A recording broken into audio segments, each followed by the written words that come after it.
Falta quórum para iniciar formalmente la sesión, así que vamos a comenzar en comité.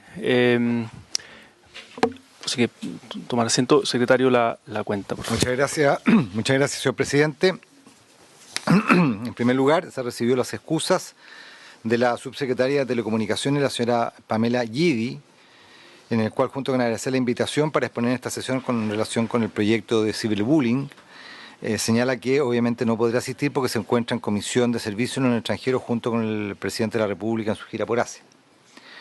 Y en segundo lugar, hacer presente que el día de ayer, 23 de abril, se hizo presente, valga la redundancia, la urgencia suma para el proyecto de ley que establece la condición socioeconómica de los estudiantes de educación superior que accedan al financiamiento institucional para la gratuidad.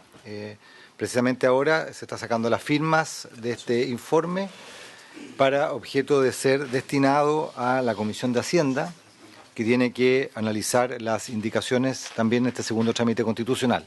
El proyecto del aumento de la gratuidad del 60-70% para los estudiantes de CFT e IP y hoy día también de universidades que cursen carreras técnicas, de acuerdo a lo que despachó esta comisión. Y también, señor presidente, informar que el senador García ha solicitado, no está acá en este documento porque fue una cuestión que me informó hace pocos minutos, que dos proyectos de ley que están iniciados en moción del diputado Pablo Prieto sean puestos en tabla. Uno es el proyecto de ley que asigna al Gimnasio Municipal de la Ciudad de Talca el nombre de Gimnasio Regional Manuel Herrera Blanco, y otro es el proyecto de ley que autoriza erigir un monumento en memoria de deportistas y dirigentes deportivos amateur en la región del Maule. Son los boletines 11877 y 11925 que provienen de la Cámara de Diputados, que ingresaron uno el 5 de marzo del 2019, el primero, y el segundo el 16 de octubre del 2018. Senador García. Muchas gracias, presidente. Esos proyectos me imagino yo que vienen aprobados de la Cámara, ¿verdad? Sí, claro. Sí, y la idea sería que los pudiéramos poner en tabla para poder despacharlos. Debieran ser además de fácil despacho. Muchas gracias.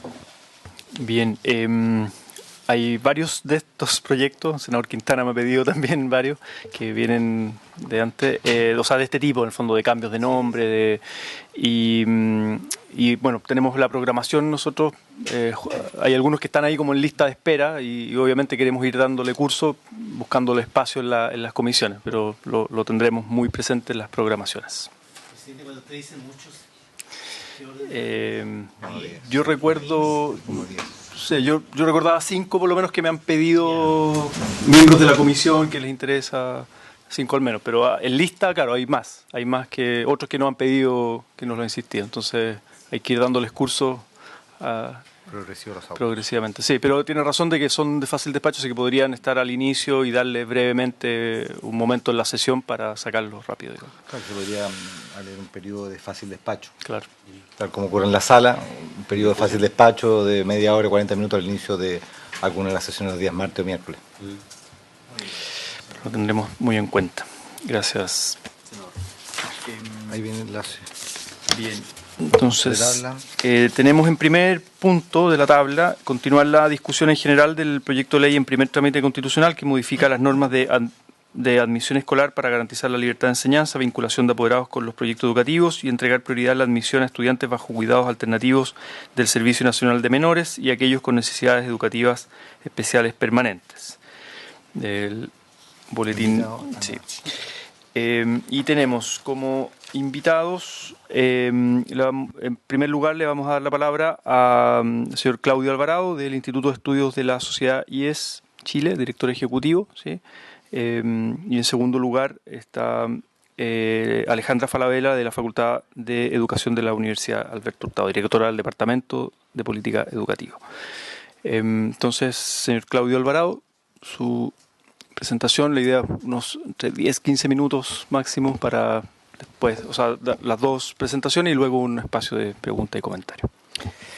Bien, muchas gracias, senador. Muchas gracias a la comisión por la invitación. Dos prevenciones preliminares antes de comenzar. La primera es que, si bien es sabido y así se presentaba en la opinión pública que esta iniciativa se enmarca dentro de lo que se ha llamado, comillas, admisión justa, yo me voy a referir puntualmente solo a la iniciativa que nos convoca, digamos, no me voy a referir a otras aristas de la discusión. Lo segundo es que la perspectiva de análisis o el enfoque desde el cual voy a intentar analizar este proyecto no es la óptica estrictamente técnica, sino una perspectiva un poco más amplia, profunda, relativa a las ideas políticas que me parece que están en juego, los principios de justicia y de legitimidad que a mi entender hacen que esta iniciativa deba ser mirada con buenos ojos, que valga la pena avanzar en ella. Entonces, dicho eso, en los minutos que siguen, intentando cumplir el tiempo, los 10 minutos solicitados, voy a referirme simplemente a tres cosas. En primer lugar, al contexto en el que se enmarca esta iniciativa. En segundo lugar, algunas consideraciones sobre la diversidad de proyectos educativos y la libertad de enseñanza. Y en tercer lugar, por qué, a mi juicio, como consecuencia de lo anterior, este proyecto vale la pena. Entonces voy a lo primero. El contexto de este proyecto de ley claramente no es el mismo que si no se hubiera aprobado la ley de inclusión, digamos. O sea, me parece que es incomprensible esta iniciativa sin tener presente que la llamada ley de inclusión, la ley 20.845, si no me falla la memoria, puso fin a la selección escolar en términos generales. ¿Cuál fue el supuesto? ¿Por qué se avanzó en esa línea? Porque se comprendió en su minuto, y así se presentó en la opinión pública, que terminar con la selección escolar era una supuesta condición necesaria para avanzar a un sistema más democrático e inclusivo. ¿Cuál era la lógica de que, al menos así se presentaba en la opinión pública? Que si un padre o madre quiere que su hijo estudie en un determinado colegio, debe tener igual oportunidad que cualquier otro, y se entendió que barrer con la selección escolar era un requisito necesario para cumplir tal finalidad. Y esto obviamente en principio parece sensato, tuvo cierta adhesión pública en su minuto, pero a mi entender, al enfocar así esta discusión, se omitieron distinciones relevantes. Por decirlo de un modo coloquial pero ilustrativo, se metió dentro de un mismo saco todo tipo de admisión escolar. Se vio como si fueran lo mismo: prácticas injustamente discriminatorias, prácticas más o menos discutibles, selección por rendimiento académico, admisión centrada en torno a una adhesión al proyecto educativo. Todo, insisto, se metió en el mismo saco. ¿Y cuál es el problema de esto? Que quizás con buenas intenciones, como abolir desigualdades o discriminaciones injustas o terminar con prácticas de admisión más o menos discutibles, se tendió a abolir toda diferencia, toda libertad en la admisión escolar, amenazando seriamente, me parece, un aspecto crucial de la diversidad de proyecto educativo y por tanto de la libertad de enseñanza. Es el contexto en el cual se da esta iniciativa. Me parece que se tiene que tener presente el mismo. Dos, he dicho recién que esto amenaza seriamente la diversidad de proyecto educativo y por tanto la libertad de enseñanza. ¿Por qué? Paso al segundo punto. ¿Qué es la diversidad de proyectos educativos? ¿Qué es la libertad de enseñanza? Explicado naturalmente en términos muy esquemáticos. La libertad de enseñanza supone que los padres y apoderados efectivamente puedan elegir un proyecto educativo acorde a sus ideas y principios. Eso supone diversidad en la oferta educativa. No se puede llevar adelante tal elección si es que no existe diversidad a nivel de la provisión escolar. Y esa diversidad que exista en los hechos y no solo en el papel, supone a su vez que los colegios puedan desarrollar sus proyectos educativos institucionales con cierta autonomía e independencia. Si no, quedamos simplemente en una buena declaración, pero que no tiene correlato en los hechos. Bueno, todo lo anterior exige que los colegios tengan entre otras cosas, que los colegios tengan cierta libertad para asegurarse de que son elegidos por el proyecto educativo que ofrecen y no por otros factores relevantes pero accidentales. Esto es importante, no es para nada infrecuente, no es para nada imposible que haya familias que busquen ciertos colegios primariamente por su ubicación geográfica, naturalmente, por su infraestructura, por sus resultados PSU, con indiferencia o eventual rechazo tácito u oculto respecto al proyecto educativo que ofrece el determinado colegio. ¿Por qué esto es relevante? Porque todo proyecto educativo fundado en una visión robusta de ver el mundo, sea de naturaleza religiosa o filosófica, o en general todo colegio orientado a enseñar destrezas muy específicas, ya sea de materia deportiva, musical, artística, supone que familia y colegio compartan de manera muy compenetrada una misma manera de entender la educación. De lo contrario, se hace inviable transmitir la visión de mundo que pretende el proceso educativo. Lo pongo en los siguientes términos, a modo simplemente ilustrativo. ¿Acaso, comillas, discrimina un colegio centrado en idiomas o culturas extranjeras que busca privilegiar a las familias que valoren ese idioma, que valore esa cultura?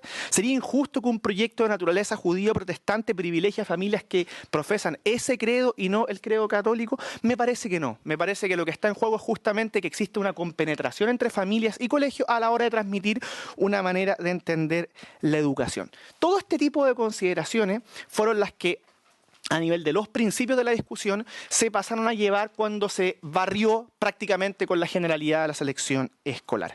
Por lo mismo, paso al tercer punto, me parece que este proyecto es un avance, el proyecto que nos convoca hoy día, que estamos conversando, en particular pensando en el siguiente punto, en que autoriza a todos los establecimientos que reciben fondos públicos a seleccionar hasta un 30% de la matrícula conforme a su proyecto educativo. No lo dice de ese modo textual, pero es lo que está en juego acá, es que un 30% de la matrícula pueda ser privilegiada por parte del colegio en cuestión por una vinculación con el respectivo proyecto educativo, y por eso se busca dar cierta libertad en ese proceso de admisión. Claro, uno podría preguntarse por qué 30%, por qué no 50%, por qué no 75%, y claramente se trata de una cifra discrecional, probablemente se trata de realismo político, de un reconocimiento tácito de que una vez aprobada la llamada ley de inclusión no se puede deshacer lo andado de modo completo, abrupto de un día para otro. Pero dado lo dicho en los minutos previos, el proyecto es un paso correcto porque reivindica grados mínimos de libertad, reivindica que el proyecto educacional importe, y eso es fundamental para una admisión escolar respetuosa de la diversidad educativa. No solo eso, me parece que con este paso, aunque sea acotado, aunque sea solo un 30% de libertad en la admisión escolar, de libertad para privilegiar familias que valoran ese proyecto educativo, este proyecto de ley, esta iniciativa legal, remedia, aunque sea en forma parcial, la mayor paradoja que se observó en los últimos años del debate educacional. Supuestamente se quiso terminar con la mercantilización de la educación, pero en los hechos, y con buenas intenciones desde luego, se terminó tratando la educación como un simple commodity a la hora de pensar la admisión escolar, como si diera lo mismo cuál proyecto educativo elegimos, como si, digámoslo así, los padres fueran simples consumidores de un producto proveído por una escuela concebida como proveedora de un servicio dentro de un mercado limitado en el cual los padres van y eligen un producto u otro como si fuera a comprar zapatos.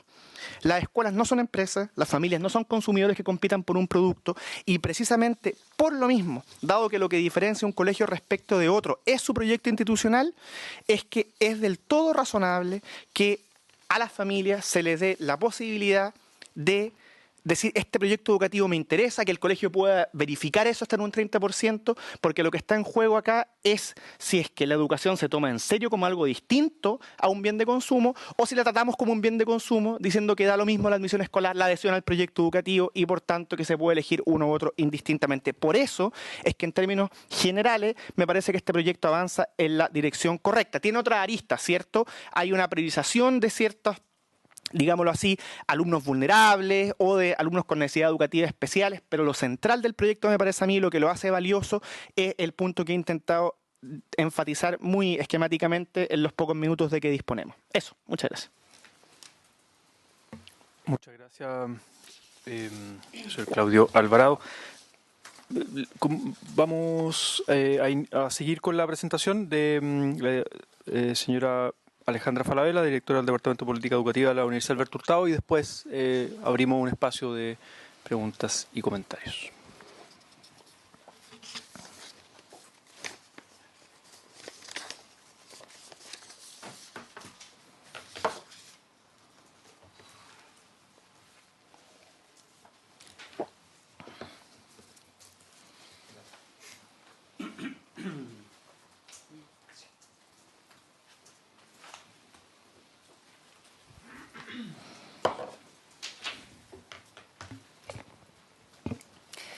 Estimado presidente, senadores, subsecretario, muchas gracias por la invitación. Nos convocan aquí nuevamente a discutir el tema. Parece que no lo logramos resolver.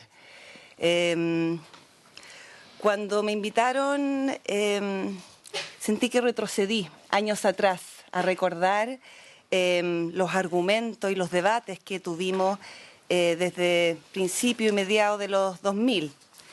Brevemente la exposición me interesa primero volver, por ende, a discutir y poner en la mesa los argumentos de por qué se creó la Ley de Inclusión Escolar. Segundo, cuáles son los primeros resultados de un grupo de evidencias, ya conjunto de evidencias de investigaciones al respecto, los comentarios específicos al proyecto de ley y las recomendaciones.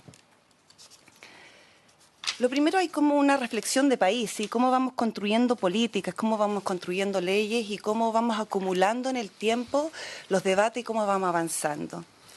Yo sí entiendo que uno puede cambiar y, en el fondo, y que un ministerio puede llevar adelante políticas y énfasis distintos. Pero la Ley General de Educación no es cualquier ley, fue una ley tremendamente debatida, fueron discusiones por años por una gran preocupación, la enorme segregación que tenemos en nuestro país a nivel escolar, que supera la segregación que tenemos geográfica.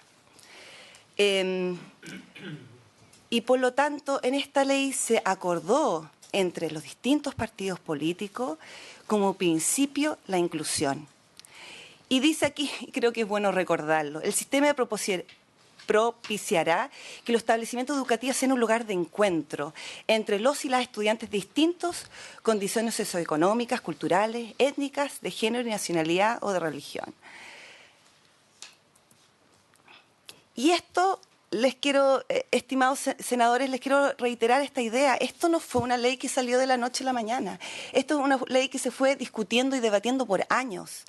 Primero tuvimos, en los 90 tuvimos ya el programa PIES, ¿sí? El programa de inclusión, que después fue avanzando.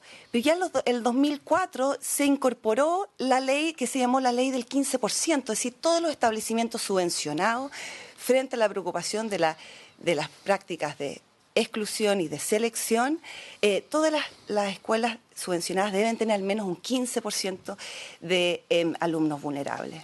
Después ya la ley CEP dice todos los estudiantes que entran vía CEP no pueden ser seleccionados, entran automáticamente. La LEGE ya aprueba esto como un principio y avanza hasta el sexto básico de no seleccionar. Luego tenemos el decreto 170 del PIE, que avanza más en términos de subsidios y ya instalarlo con mayor fortaleza en cada escuela, sumado a lo que son los recursos CEP. Y luego tenemos la ley de inclusión, que avanza a esto como un acuerdo de no seleccionar a los estudiantes y priorizar por el derecho de los estudiantes y de sus familias de elegir su establecimiento y que no sea el establecimiento que elija a los alumnos. La pregunta es, ¿cuáles son nuestros siguientes desafíos? ¿Es retroceder y volver a lo que teníamos antes, a que las escuelas pudiesen seleccionar a sus estudiantes? ¿O tenemos otros desafíos? Algo que yo quiero plantear en esta exposición es que tenemos tremendos desafíos, pero en la línea de seguir avanzando de cómo construir escuelas inclusivas. Y claramente quiero decir, esta ley del 2015 es una ley que se llama de inclusión escolar, pero solamente es una ley sobre admisión. Claramente los desafíos para construir escuelas inclusivas nos falta muchísimo más.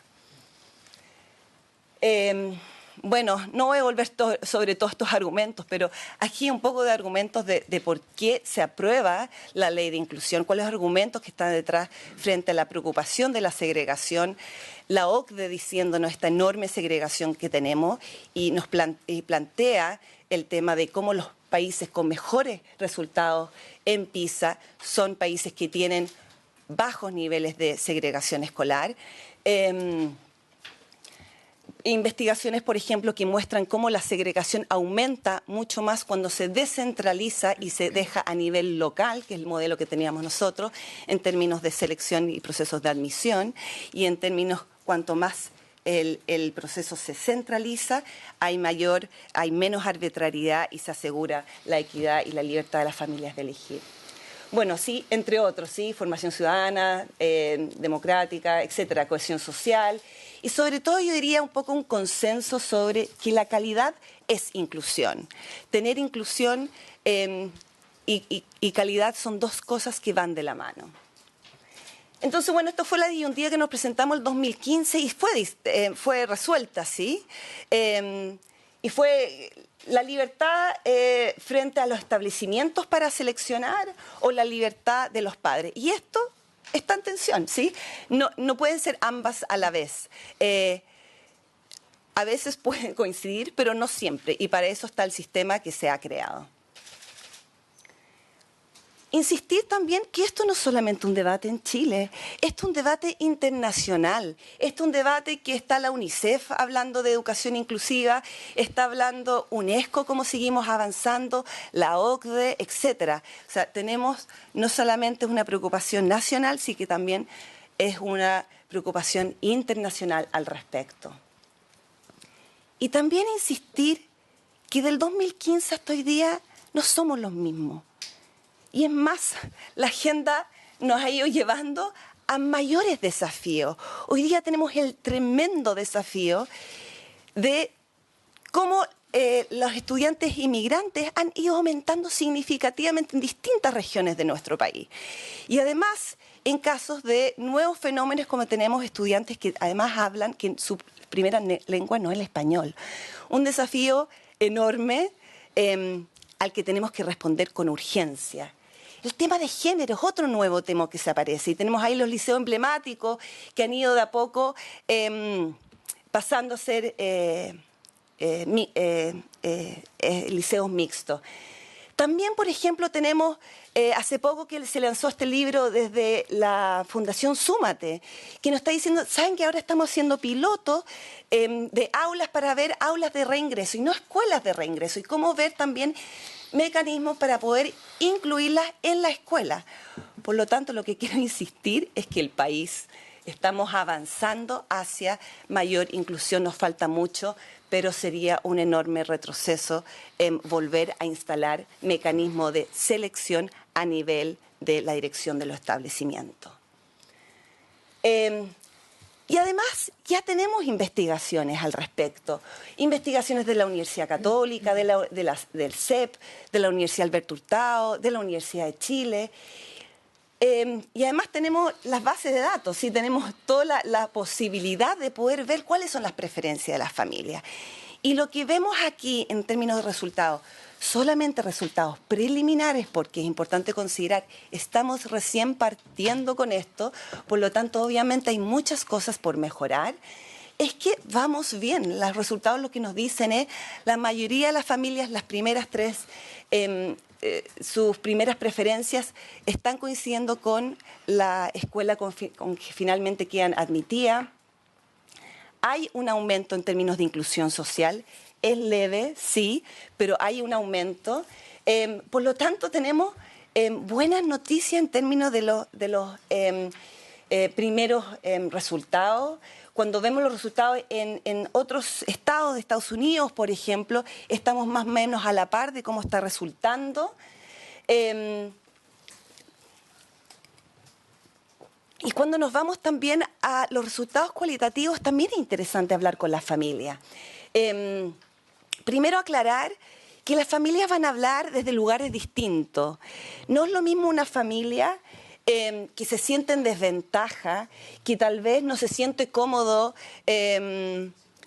hablando con un profesor o con un director, que viene de un contexto de mayor nivel socioeconómico, por lo tanto tiene menores capitales culturales para dar una entrevista, para postular, etcétera, para insistir si no quedó.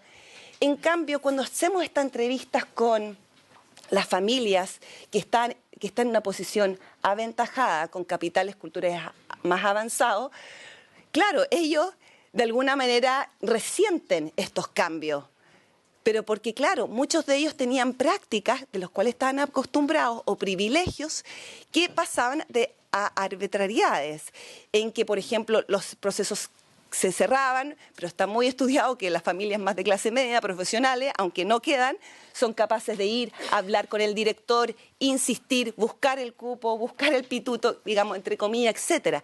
Entonces los resultados también cambian en términos de con qué familia estamos conversando.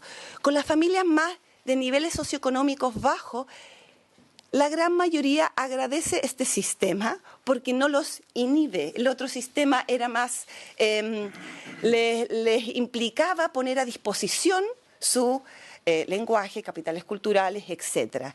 En cambio, las familias de clase media, yo diría que hay una tensión. En algunas partes sí van a sentir una tensión respecto a esto porque pierden ciertos privilegios que tenían el sistema anterior, pero sí muchos padres nos decían, aquí no hay vuelta atrás.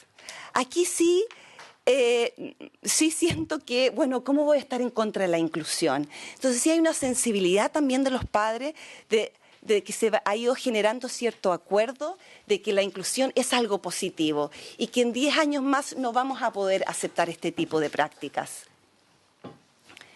Sí, por supuesto, los estudios lo que muestran y es importante ponerle ojo a eso, todo lo que tiene que ver con la complejidad funcional, ¿sí? La brecha en términos digitales, lo que implica para los padres usar este sistema, etcétera. Y yo creo que ahí el Ministerio tiene bastante que hacer en términos de cómo va orientando la mejor implementación de este sistema.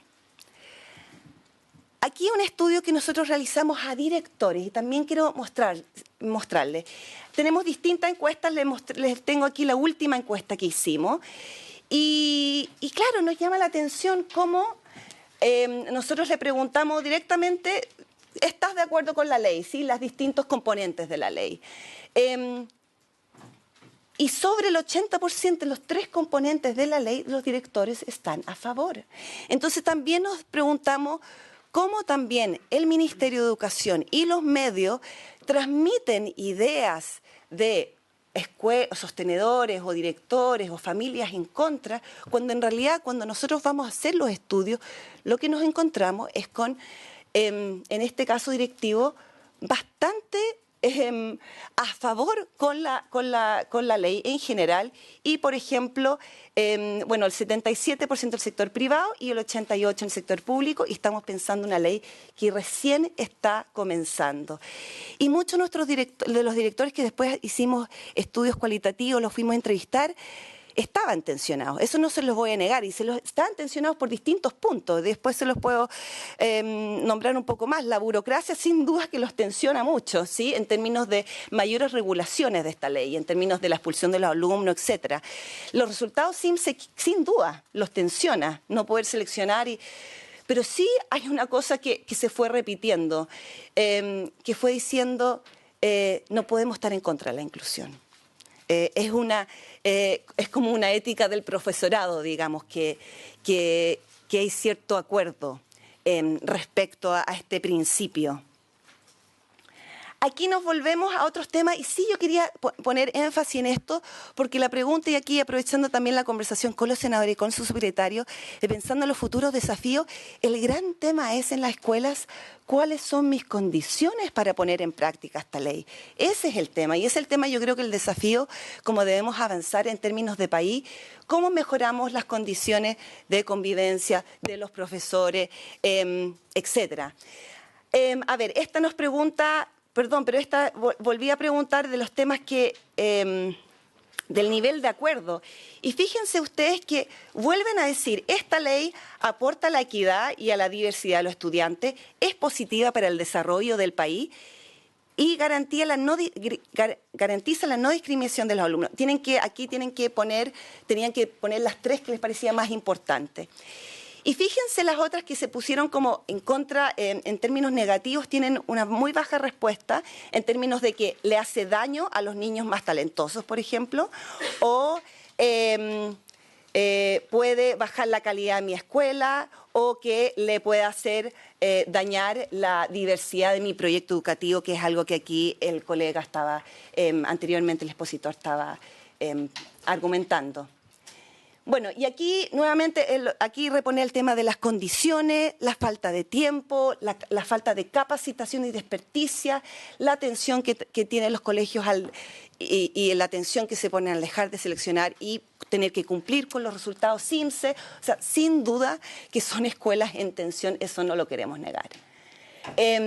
Y además, por ejemplo, esto, la última lámina, pero por ponerlo como ejemplo, pero los que nos están diciendo, sí, nos dicen, tenemos alguna capacitación, pero la gran mayoría son una charla.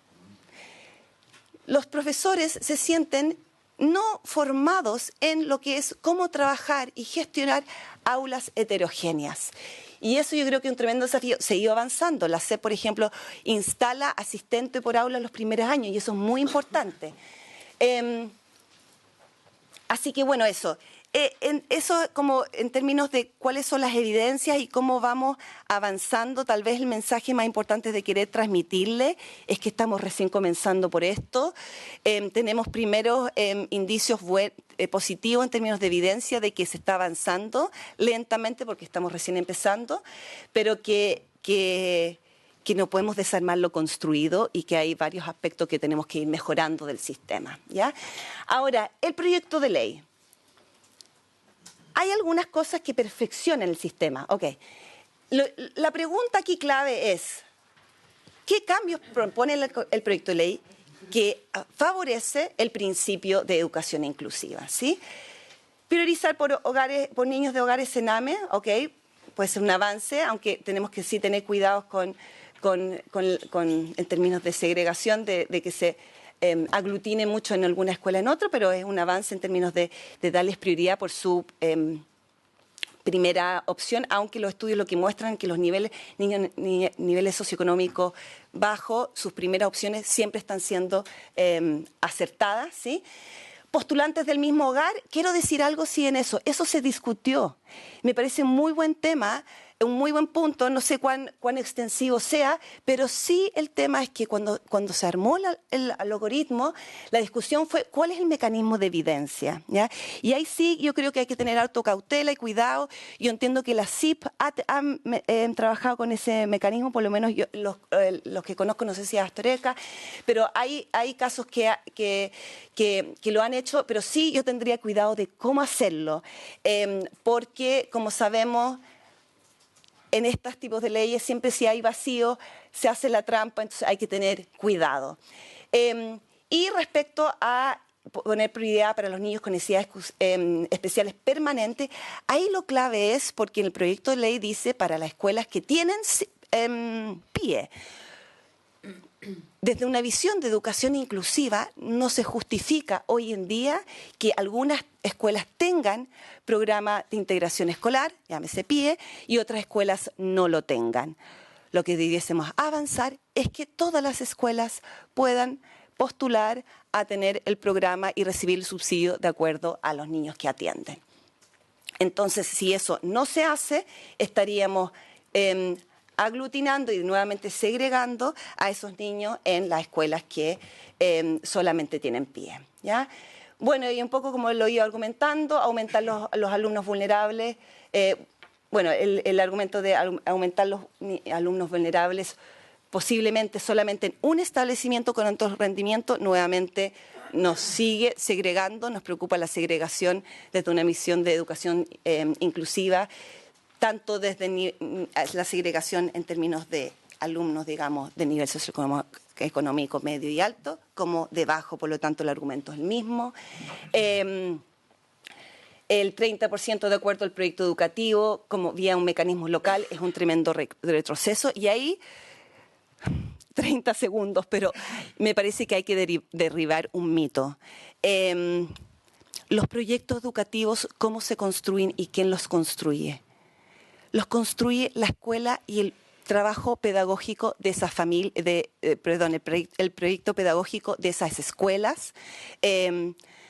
Por ende, las familias, el momento que tienen la voluntad de querer educarse en esa escuela y son partes de ese proyecto, no tendría por qué atentar contra el proyecto educativo. El proyecto educativo lo hacen en primer lugar y lo invitan la escuela.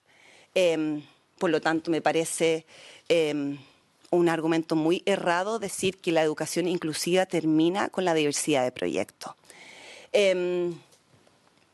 Y bueno, las entrevistas individuales sí, también quisieron hacer un comentario en relación a esto. Me parece muy importante que las familias obviamente se puedan informar, que puedan pedir las entrevistas, eso ya está en la ley anterior. ¿Y cuál es, y ahí quiero alertarles porque también tiene que ver con los estudios que hemos hecho, cuál es el peligro de las entrevistas individuales y por qué no se permitió en todos los momentos? Porque lo que se ha visto que las entrevistas individuales entre directivo o personal de la escuela y la familia, lo que hacen y las típicas conversaciones es que le dice, y su alumno y su hijo, por ejemplo, ¿cómo es? Y le empieza a sacar información y le dice, es que no es adecuado para esta escuela. Entonces le va entregando mensajes en que lo va inhibiendo. Entonces, aunque la escuela no tenga prácticas de selección, son estrategias de exclusión subterráneas, digamos, que se van haciendo previo al sistema. Por eso tratamos de evitar lo más posible entrevistas individualizadas, porque en realidad lo que se diera hacer, como en otros países, es el Open Day, que tú abres la escuela, vienen todas las familias, tú entregas la información, igual para todos, y evitas esos tipos de mensajes que generan exclusión. Solamente lo último, insistir que agenda corta, creo que hay muchas cosas que tenemos que apoyar en términos de orientaciones, por ejemplo, en términos de orientar a las familias de cómo postular, que tienen que postular a varios establecimientos, que las padres, por ejemplo, que sepan que tienen primera opción, deben saberlo, a lo mejor familias que son prioritarias, que están tienen más posibilidades de ser primera opción, no saben y no se atreven a lo mejor a postular a otro establecimiento, comprender que esto es un sistema que maximiza las preferencias, que no es un azar, entender bien los periodos de visita y también apoyar todo lo que tiene que ver con el sistema de postulación, entender que hay diferencia, los estudios iniciales lo que muestran diferencia además en términos de edad. Por lo tanto, todo lo que puede hacer ensayos previos, versiones anteriores, chat online, son consejos que algunas de las investigaciones estaban haciendo y me parece importante atender a ellas. Y lo último, para cerrar, enfatizar esta idea. Hay mucho por hacer todavía en términos de inclusión, en términos de migrantes, de cómo gestionar las aulas pedagógicas. Ojalá que vayamos avanzando en términos de limitar las exigencias del sistema que tenemos de rendición de cuentas y de lo que hemos llamado la simplificación, que claramente va en contra de la educación integral. Hacer que las JEC sean diversas. Si valoramos que la educación pueda ser más diversa, hoy día tenemos una JEC que partió con un sistema diciendo este tiempo extraordinario, ¿sí? Extracurricular, es para hacer innovaciones, diversidad, aprender en distintos talleres, etcétera, y poner ahí el sello del colegio. Lo que estamos viendo que ahí estamos repitiendo lenguaje y matemática, etcétera. Entonces, creo de nuevo insistir, aquí todavía hay desafíos pedagógicos de cómo llevar la diversidad y la inclusión al aula. Eso, muchas gracias. Muchas gracias, Alejandra Falabella, de la Universidad Alberto Hurtado.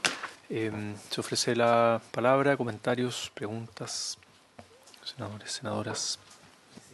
Senador García. Yo tengo la impresión, salvo que yo me haya distraído en un momento, pero traté de no hacerlo, de que una de las láminas de la señora Falabella no fue explicada y yo tenía especial interés con unos números que están ahí.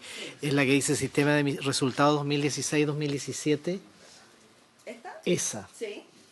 Esta es una investigación, esto es en base a datos del Centro de Justicia Educativo de la Universidad Católica, y ellos lo que hacen es que hicieron en base a la base de datos del sistema SAE y contraste y van viendo, y vamos viendo el primero, por ejemplo, cuántos estudiantes ellos analizan, cuántos fueron admitidos en establecimientos de de sus preferencias, y ahí tenemos el 86%, o sea, el mensaje que queríamos decir, contrastando, en las otras 5 regiones, sí. tenemos 93 que fue metido en algunos de su preferencia y 69 en su primera preferencia. En contraste con el caso de Estados Unidos, de Nueva York, que fue 86. O sea, el mensaje de que queremos decir aquí es que lo que estamos teniendo como resultado está dentro de lo esperable y es positivo y tiene que ver con, más o menos está similar a las experiencias internacionales en otros estados. Sí, presidente, si me permite. Es que en realidad mi consulta, por ejemplo, cuando decimos, bueno, yo me imagino que los estudiantes que se retiraron durante el proceso es porque decidieron, me imagino yo, o se van a otra región o sea, debe haber alguna razón que explique por qué se retiran, digamos, del proceso. Se van a un colegio particular pagado, quizás, no sé. Pero, por ejemplo, cuando dice el porcentaje que mantuvo cupo en su colegio de origen, luego de ambas rondas, es de un 3,8%. ¿Perdón? Eso dice el porcentaje que mantuvo cupo en su colegio de origen. Segunda columna. El porcentaje que mantuvo cupo En su colegio de origen, luego de ambas rondas, es de un 3,8%. ¿Qué significa eso? Yo no encuentro un porcentaje tan bajo, ¿no? El porcentaje que mantuvo... Alejandra, esperemos que termine la consulta y después vamos a recoger más consultas. Y después el porcentaje asignado a un establecimiento cercano al domicilio, luego de ambas rondas, es de un 2,4%. También me parecen porcentajes tan bajos, ¿no? Salvo que yo los esté entendiendo mal. No sé si nos puede explicar. Esa es mi consulta. Gracias, presidente. Gracias, señor García. Recogemos más consultas, comentarios. Senadora Yasna Proboste. Muchas gracias, presidente. Disculpa, pero estábamos desde las 9 de la mañana en la Comisión de Economía. Me tocó reemplazar ahí a otra senadora de nuestra bancada y por eso nos atrasamos, porque estábamos votando un proyecto de ley miscelánea. Agradecerle a los invitados.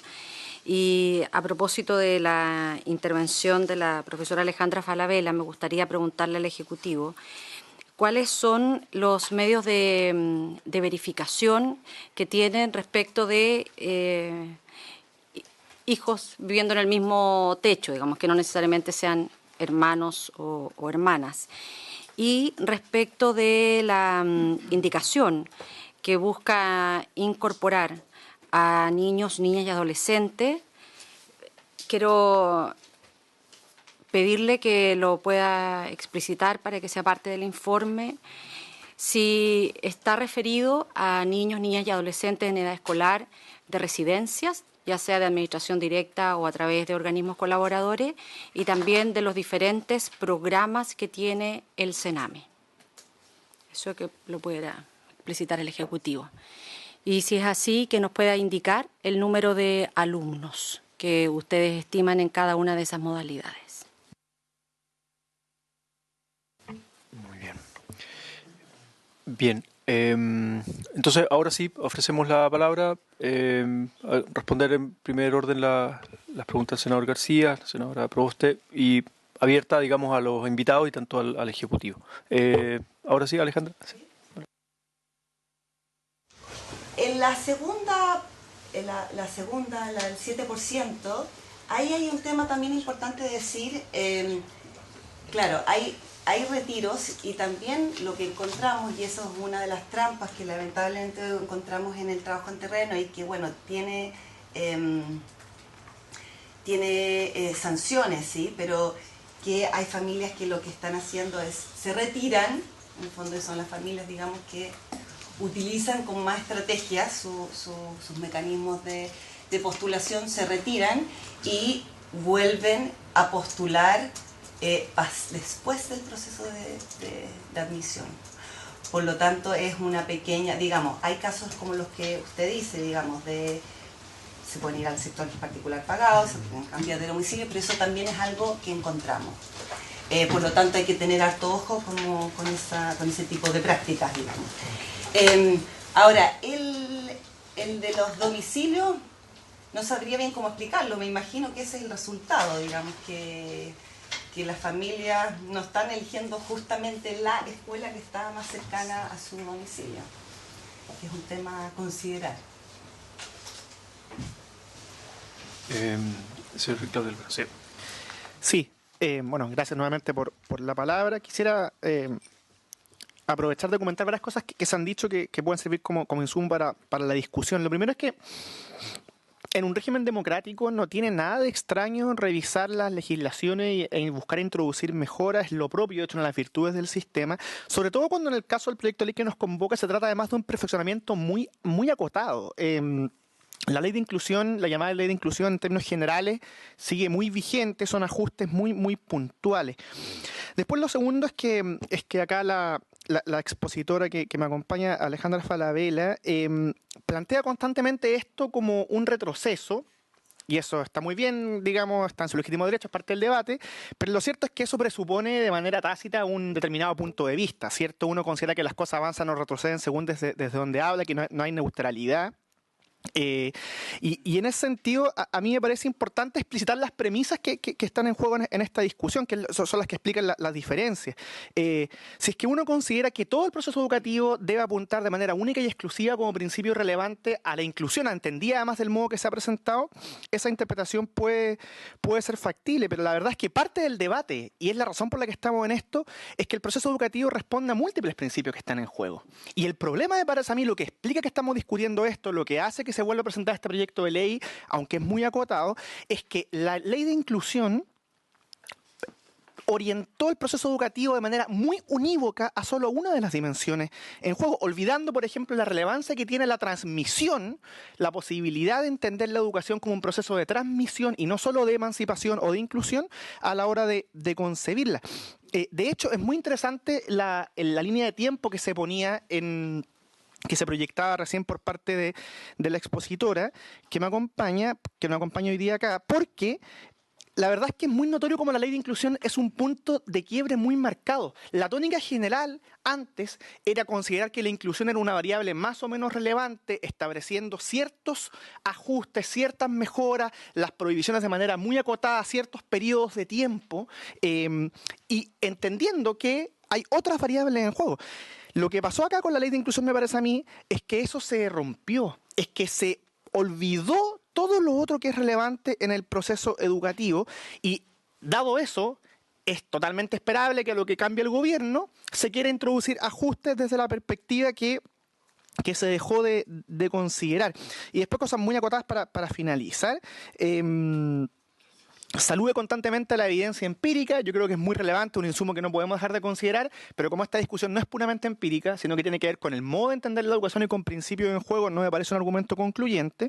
Salude mucho los casos de la experiencia internacional, y ahí hay dos problemas con pensar que un argumento concluyente. El primero es que hay casos para todo lo justo, vamos a encontrar países en los cuales, yo no soy experto en la materia, pero hay países en los cuales la provisión de la educación está financiada íntegra o casi íntegramente por el Estado, pero sin embargo se da amplia libertad en la admisión escolar, casos que no.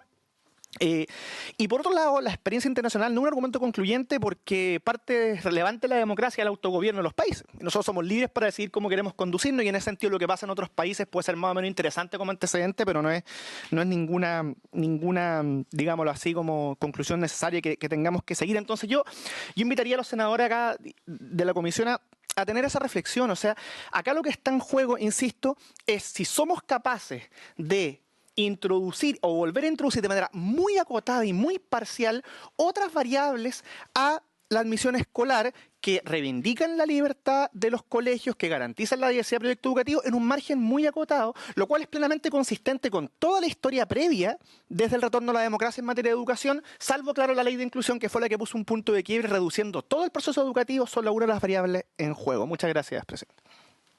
Muchas gracias. Le damos la palabra al Ejecutivo también. Sí. Subsecretario. Gracias, presidente. Por su intermedio de la senadora Proboste, preguntaba si acaso la prioridad que se da a los niños que están residentes del Sename se refiere solo a los que están en residencias administradas directamente por el Sename o también en entidades colaboradoras. Apunta a ambas. Eso fue lo que... Ah, entendí mal su pregunta, entonces, senadora. Si me la puede repetir, se lo agradezco. Sí, encantada. Si es solo para las residencias, dije, administradas directamente por el Sename a través de los organismos colaboradores, o para el conjunto de los otros programas, estoy pensando PRJ, PI, PSL... Perfecto. Son las residencias, entonces. La prioridad está establecida. Solo para la residencia. Para los niños que están en residencias del Sename, administradas directamente por ellas o en entidades colaboradoras, estamos hablando del orden de 6.500 niños que están en esa residencia, de los cuales aproximadamente 4.000 están en edad escolar. O sea, todos los niños que están en los programas de salidas alternativas del Sename, en los programas especiales de explotación sexual, todos los programas de víctimas de delitos. O sea, le puedo hacer la lista de los programas de... Entonces, ellos están excluidos. El proyecto de ley está planteado desde la lógica de que la prioridad se le asigna a los niños que están en la residencia. No es que los niños, para que no quede ninguna duda, esos otros niños estén excluidos del sistema de admisión escolar. Lo que estamos hablando es de la prioridad a la que se refiere el proyecto de ley. Claro, pero... Ese es el marco en el que está establecido el proyecto. Claro, pero todos los niños del programa de... No están considerados en esta prioridad. No están... O sea, ¿cuánto de... presidente? Eso es el proyecto es literal, ¿no? Sí. O sea, lo que está... No, lo que pasa es que no es literal, por eso se lo pregunto, subsecretario, porque dice, niños y niñas, niños, niñas y adolescentes bajo medidas de protección de cuidados alternativos en la red de cuidado alternativo del servicio de menores. Y se lo pregunto porque me reuní con la Asociación de Funcionarios del Sename la semana recién pasada, para entender precisamente el concepto. Y el concepto de medidas de protección de cuidados alternativos son, por ejemplo, medio libre, es mucho más amplio. Son todos los programas que están contenidos, por ejemplo, en los programas especiales de libertad vigilada, en los programas especiales de salidas alternativas, los programas especiales de los PRJ, los programas especiales de intervención, los programas especiales de niños y niñas que han sido explotados sexualmente. Entonces, todos ellos no están en el proyecto, o sea, no los consideran ustedes dentro de lo que aparece aquí en el literal en el texto, medidas de protección de cuidados alternativos. No sé. Sí. Le voy a pedir a José Pablo Núñez que...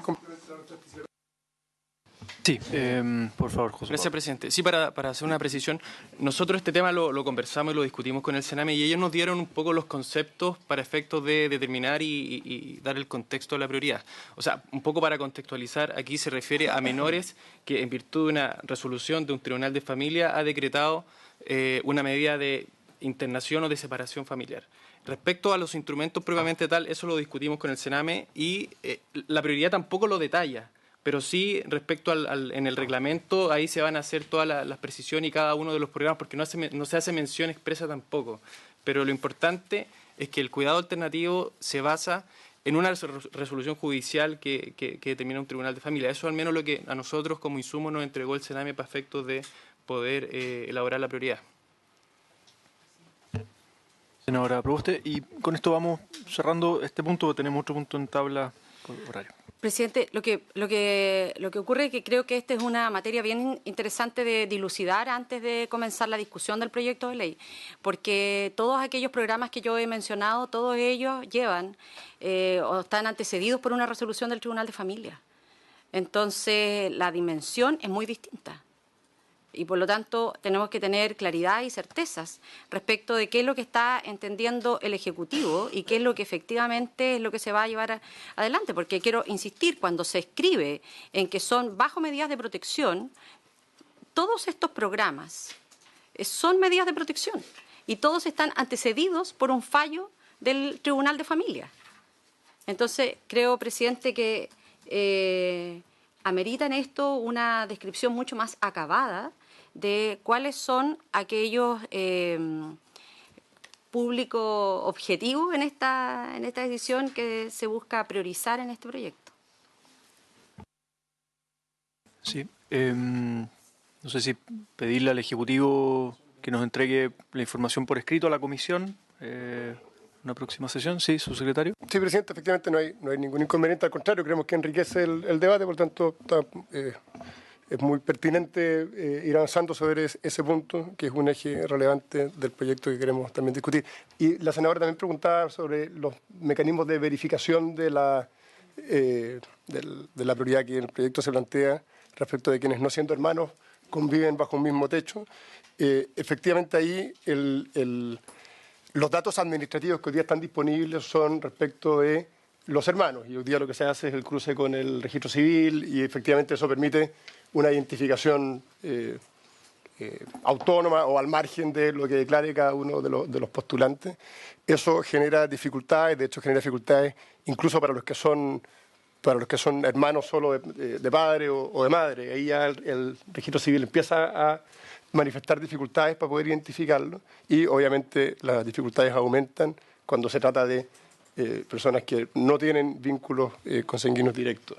Ahí el mecanismo fundamental para poder dar espacio a esa prioridad es una combinación de datos administrativos que están disponibles y mecanismos de autorreporte que obviamente tienen que diseñarse de una manera que eviten abuso de los mismos. Pero no hay otra manera que el autorreporte cruzado con datos administrativos que permitan verificar la veracidad de esa declaración. Intervención, sí, senadora Proboste. En esa misma línea, no voy a dar el nombre, pero se los puedo entregar en privado. Estuve esta semana con una vecina de Caldera. Ella es cuidadora del Sename y tiene una niña en edad escolar, y por lo tanto no entraría en este proyecto porque no es una residencia. Pero a partir de una orden del tribunal, por el programa de maltrato que tiene el Sename, que es el programa PSA, no es el de salida alternativa, el programa de maltrato, así está definido. El Tribunal de Familia no tiene ningún lazo de consanguinidad con la menor, le entrega a la menor. Entonces, hoy día esa realidad no está claro si está incluida dentro del... Hoy día no está en ninguna parte. Lo que tenemos que trabajar es cómo nos preocupamos de que esa... No, lo que yo quisiera es tener certezas de qué es lo que está entendiendo el Ejecutivo cuando nos plantea en que niños, niñas y adolescentes bajo medidas de protección van a ser incorporados en esta prioridad. Porque todos entendemos en que son aquellos niños, niñas y adolescentes bajo medidas de protección. Pero si ustedes reducen a que solo son los de residencias escolares, yo quiero además anticiparles, digamos. Nosotros hemos pedido ya un listado a las residencias. Yo fui a las de mi zona, preguntarle cuántas han tenido dificultades para ingresar. La respuesta fue ninguno, todos ingresan. Entonces, para saber si esto realmente es un avance o es simplemente humo, digamos. Como decía, hay otro punto en tabla. Este proyecto continúa su discusión. Van a haber más invitados durante las siguientes sesiones, los días miércoles. Por lo tanto, y solicitamos esa información por escrito que pidió la senadora Proboste. Muchas gracias a los invitados, Alejandra Falabella, Claudio Alvarado, Elías. Y le damos, vamos al siguiente punto de la tabla para continuar la discusión del proyecto de ley en segundo trámite constitucional que modifica la ley 20.370, la Ley General de Educación, en materia de ciberacoso, ciberbullying, y además estamos convocados para votar en general el proyecto de ley acá en la comisión. Tenemos como invitados de la Biblioteca del Congreso Nacional. ¿Qué me? Pedro Guerra, señor Pedro Guerra, que nos va a hacer una síntesis también de lo que fue la tramitación en la Cámara de Diputados. Y el Ministerio de Educación está la encargada de la Unidad de Inclusión y Participación Ciudadana y Equidad de Género, Antonia Besanilla también. ¿Puedo, presidente? Sí, subsecretario. Sí, que nos acompaña también Teresa Jensen, que es la encargada dentro de la División de Educación General de Convivencia Escolar, que está aquí presente. Perfecto. Teresa Jensen. O sea, Antonia no viene, ¿no? Antonio, vale. Bien. Entonces le damos la palabra primero de la Biblioteca Nacional al señor Pedro Guerra, ¿no? Pedro Guerra, sí.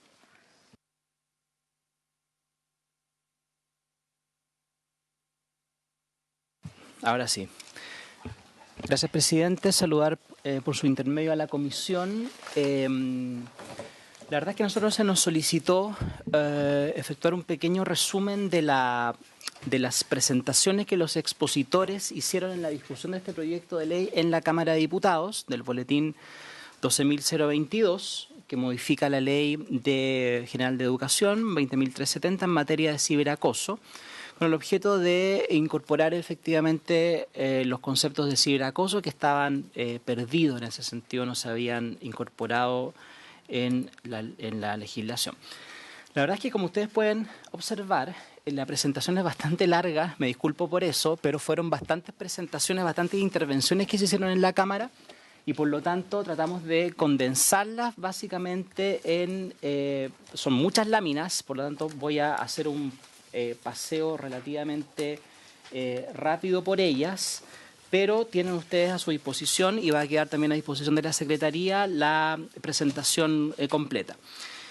En general, y antes de entrar a las láminas propiamente tal, me gustaría destacar tres cosas que resaltan de las presentaciones que hicieron los intervinientes en la Cámara de Diputados.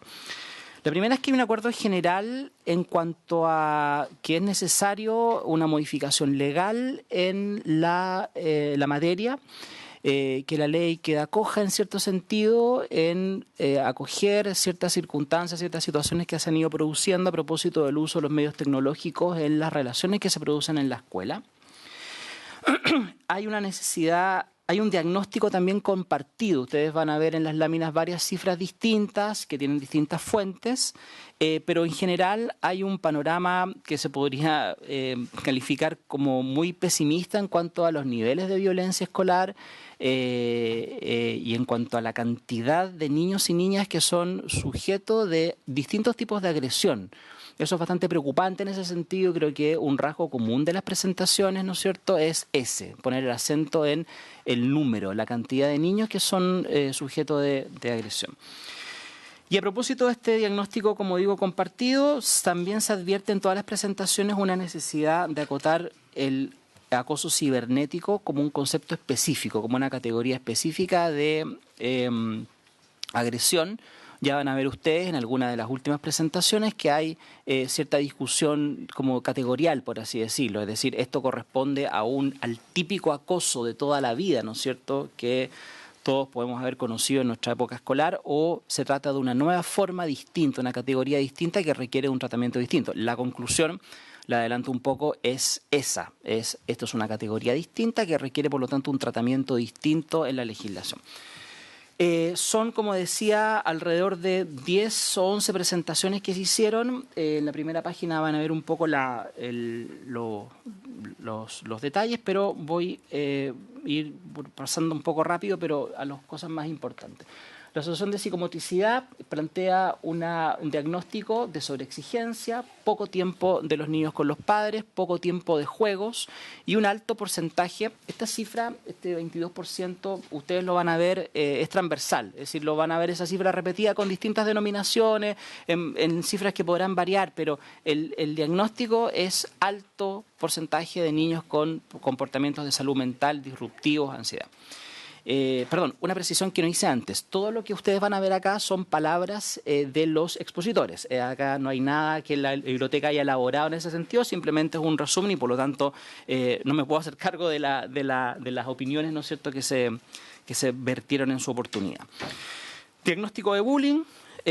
Varias consecuencias que tiene este fenómeno: descenso en la autoestima, pérdida de autoconfianza, ansiedad, depresión, impactos negativos en los aprendizajes. Es decir, el bullying es una cuestión que no solamente impacta en las relaciones sociales, sino que también tiene un efecto en los aprendizajes que se producen en el aula.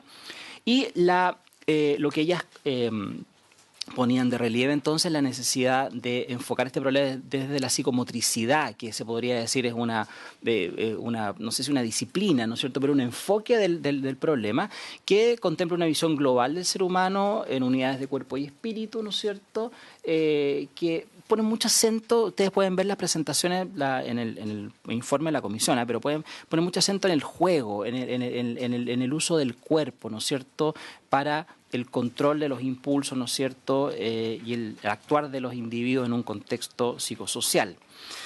Prevención, intervención, esto es una cuestión también que van a ver transversalmente, la necesidad de prevenir, y creo que en ese sentido el proyecto de ley que se está discutiendo hoy día es bastante atingente, va a eso, en el fondo, a crear estrategias de prevención a través del ciclo vital, ¿no es cierto?, y acentuando la unidad y globalidad del sujeto en desarrollo, intervención en el movimiento, el gesto, en la comunicación, y destacar, esto es muy interesante, el movimiento como una manifestación e instrumento de la estructura psíquica.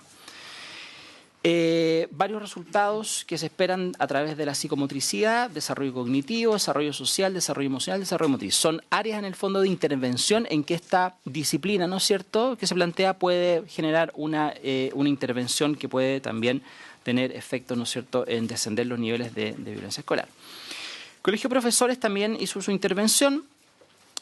Brevemente la resumo en dos partes, una valoración de la delimitación de responsabilidades, que es algo que el proyecto de ley trae, ¿no es cierto?, y valorar también el rol que le asigna el Consejo Escolar. Recuerden que el proyecto perfecciona el rol en el fondo de los encargados de convivencia al interior de las escuelas, y eso también resulta evidentemente muy interesante porque asigna un rol distinto. Las escuelas, esto lo digo como opinión personal, a partir también de lo que escuchamos anteriormente, pero la escuela ya no es una institución que se dedique solamente a la transmisión de conocimientos, es decir, los roles de la escuela y los roles también de los docentes han ido cambiando. Y acá, evidentemente, aparece, a propósito de la prevención de la violencia, un rol muy importante, ¿no es cierto?, del educador y del entorno de la escuela. La Fundación Cathy Summer, a través de Manuel Pacheco y Evangeli Zamorano, destacan, un paréntesis, esta fundación, ustedes la pueden ver en internet, surge a partir del suicidio el año pasado, en mayo del año pasado, de Katy Winter, cuyo nombre artístico en las redes sociales era Cathy Summer. Por lo tanto, la intervención de estas personas está evidentemente marcada por ese hecho trágico, por supuesto, que son los papás, además. Destacan el suicidio como segunda causa de muerte de los jóvenes en Chile, el acoso escolar como conductor del suicidio, o conductor al suicidio, y la necesidad de que los protocolos escolares se centren en la víctima y en sus sentimientos, y no tanto en las intenciones de los victimarios. La convivencia, y esto es evidente, ¿no es cierto?, no es una prioridad todavía actualmente en colegios que están centrados fundamentalmente en los resultados de las pruebas de las pruebas estandarizadas, ¿no es cierto?, y se han dedicado poco a trabajar en el tema de la convivencia escolar y el desarrollo social, ¿no es cierto?, que implica la educación. Críticas que genera, que produce que hace ver la Fundación al artículo 15 de la Ley 20.370, que es lo que se pretende modificar a través de este proyecto de ley, no indica cuáles son las consecuencias de no hacerse cargo de la convivencia escolar por el colegio.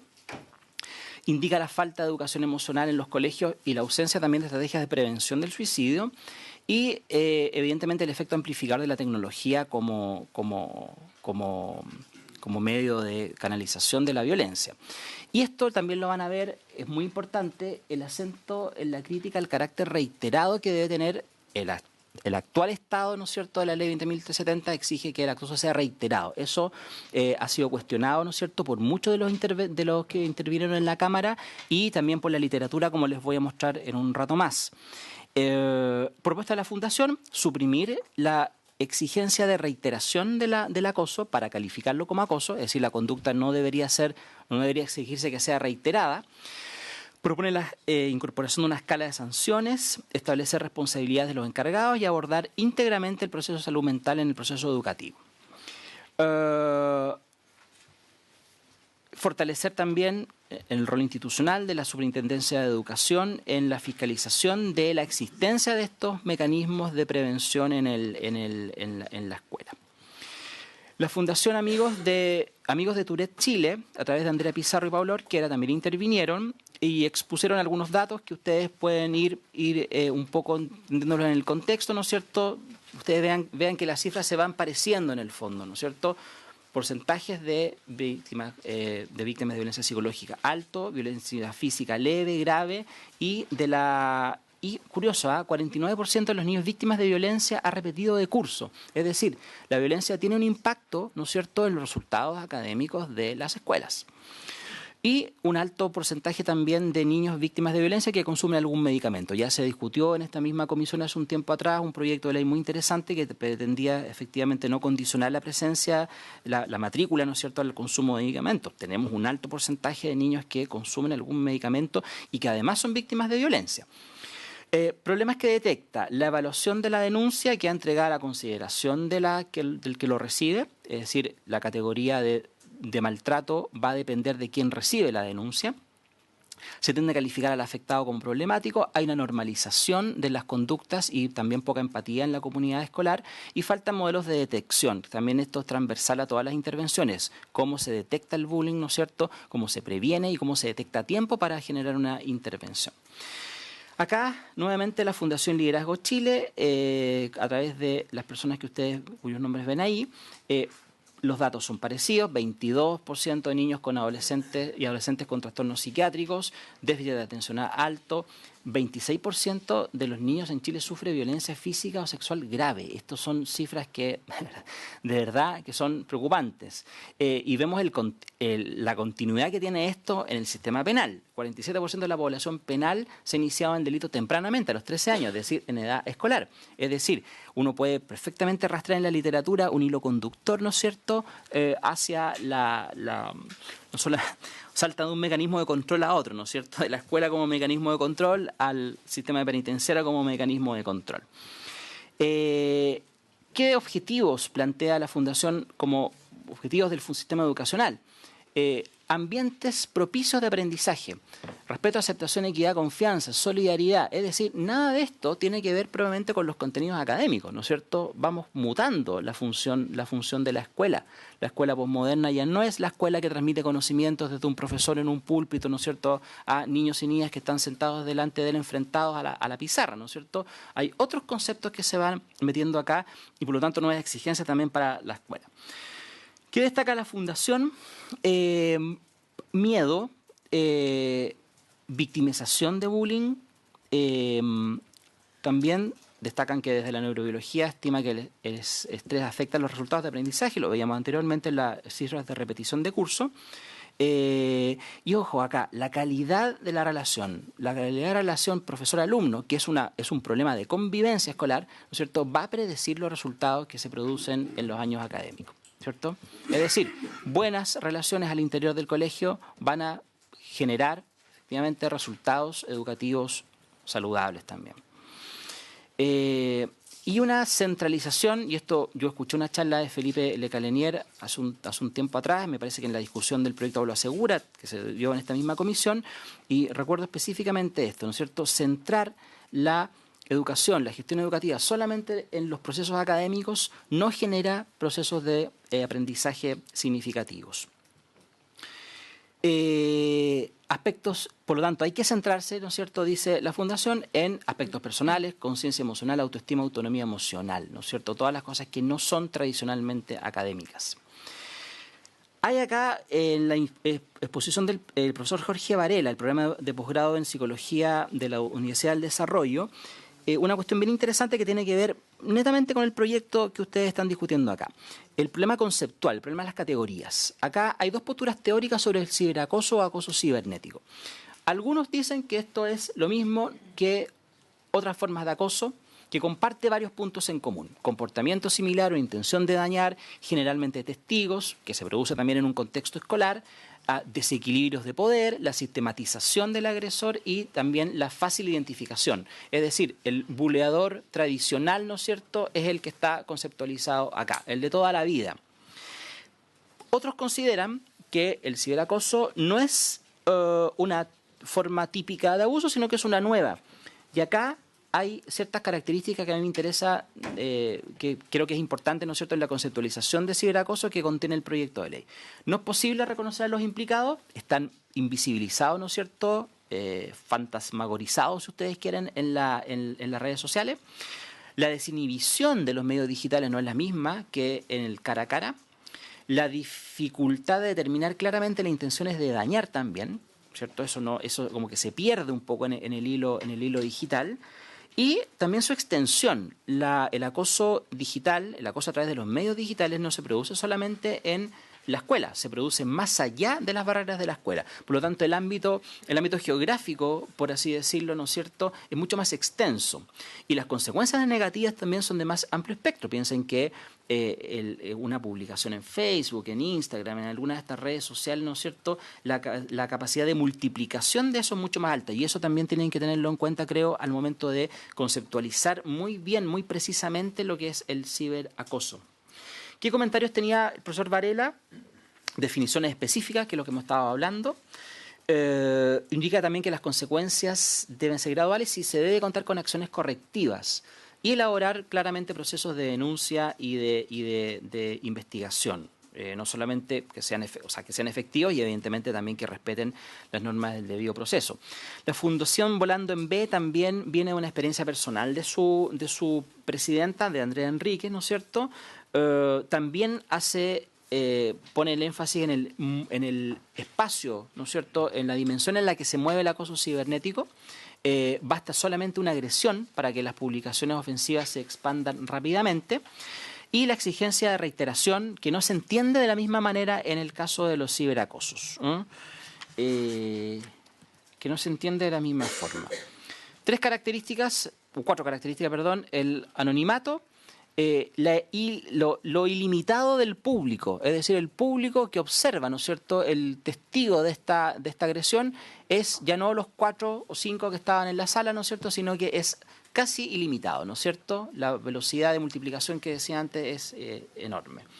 Y una dinámica más de grupo que individual. Acá no solamente no hay un acosador único, ¿no es cierto?, sino que hay grupos, en términos legales, ¿no es cierto?, asociaciones ilícitas, si se quisiera, para la agresión. Conceptualizar, vuelvo a lo mismo, otros también lo han dicho, muy precisamente, el concepto de ciberacoso, aclarar y resguardar en la ley el derecho al olvido. Esto es nuevo, esto no había aparecido antes, ¿no es cierto? El derecho a borrar lo que se dijo, ¿no es cierto? Internet tiene un problema que es que las cosas quedan, ¿no es cierto? Ha habido casos, ha habido discusiones sobre esto. Esto también quizás debería de alguna forma entrar acá. Fomentar las medidas de prevención en padres y madres y incorporar los contenidos de violencia escolar en las mallas de la carrera de pedagogía. Yo no sé si esto es materia de este proyecto de ley, tengo la impresión de que no, pero nuevamente, la formación de los profesores y profesoras ya no es solamente la transmisión de contenidos. Hace mucho rato que eso pasó, ¿no es cierto? Y hay nuevas exigencias que se plantean, obviamente. La Fundación Efecto Mariposa también, nuevamente, la búsqueda de promoción y difundir el bullying, ciberbullying, ¿no es cierto? Características del ciberacoso de 24 horas. Tiene una amplitud que es imposible de dimensionar, ¿no es cierto? Y no se ha contemplado hasta ahora, hasta este proyecto de ley, a los medios de comunicación digital como un espacio de acoso y de violencia escolar. Quien hace bullying, esto es muy importante, ha sido víctima de agresión. Esto es muy importante, no solamente la prevención, y eso también lo dice la literatura, la prevención no solamente tiene que centrarse en la víctima, sino que acá también hay que poner atención al victimario. El victimario también hay razones, hay explicaciones de las acciones y por lo tanto el sistema de prevención y el sistema a través de la cual la escuela va a resolver este conflicto, ¿no es cierto?, a su interior, también tiene que de alguna forma incorporar al victimario. Más que las sanciones monetarias del colegio, se debe actualizar la legislación.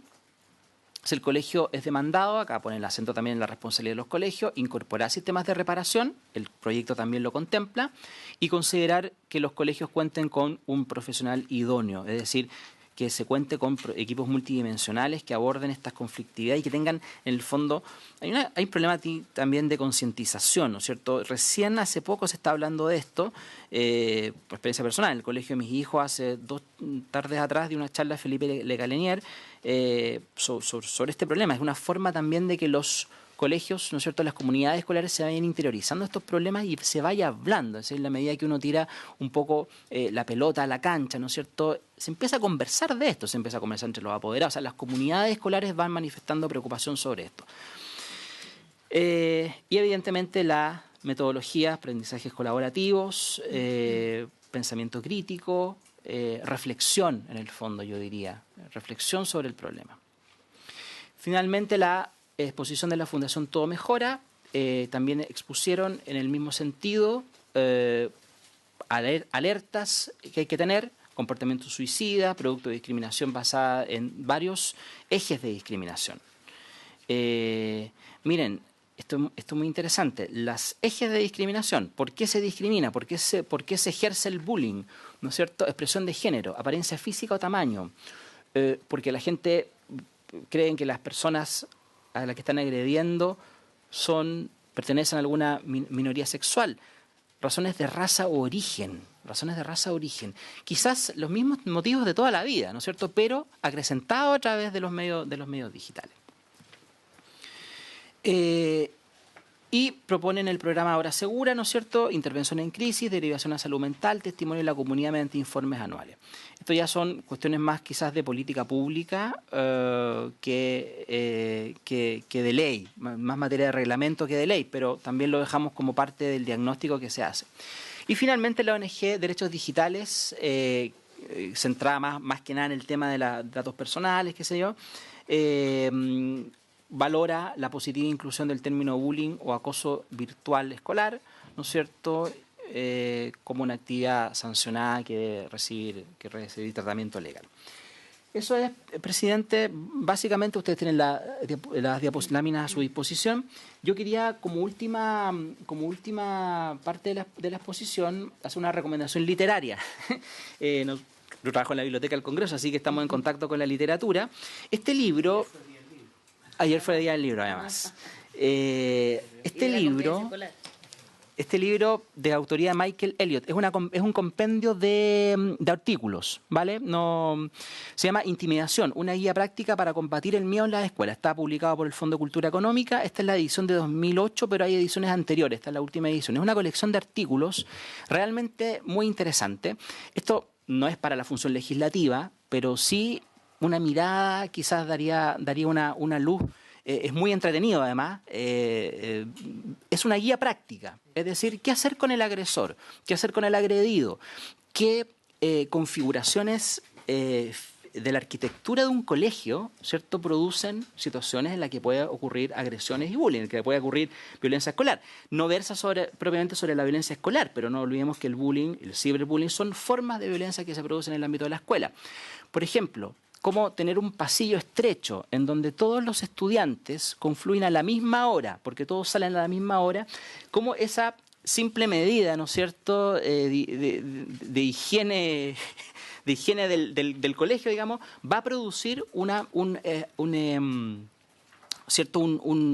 clima proclive a la violencia escolar. Me quedo con una definición, ¿no es cierto?, que tiene que ver un poco con lo que estábamos hablando recién.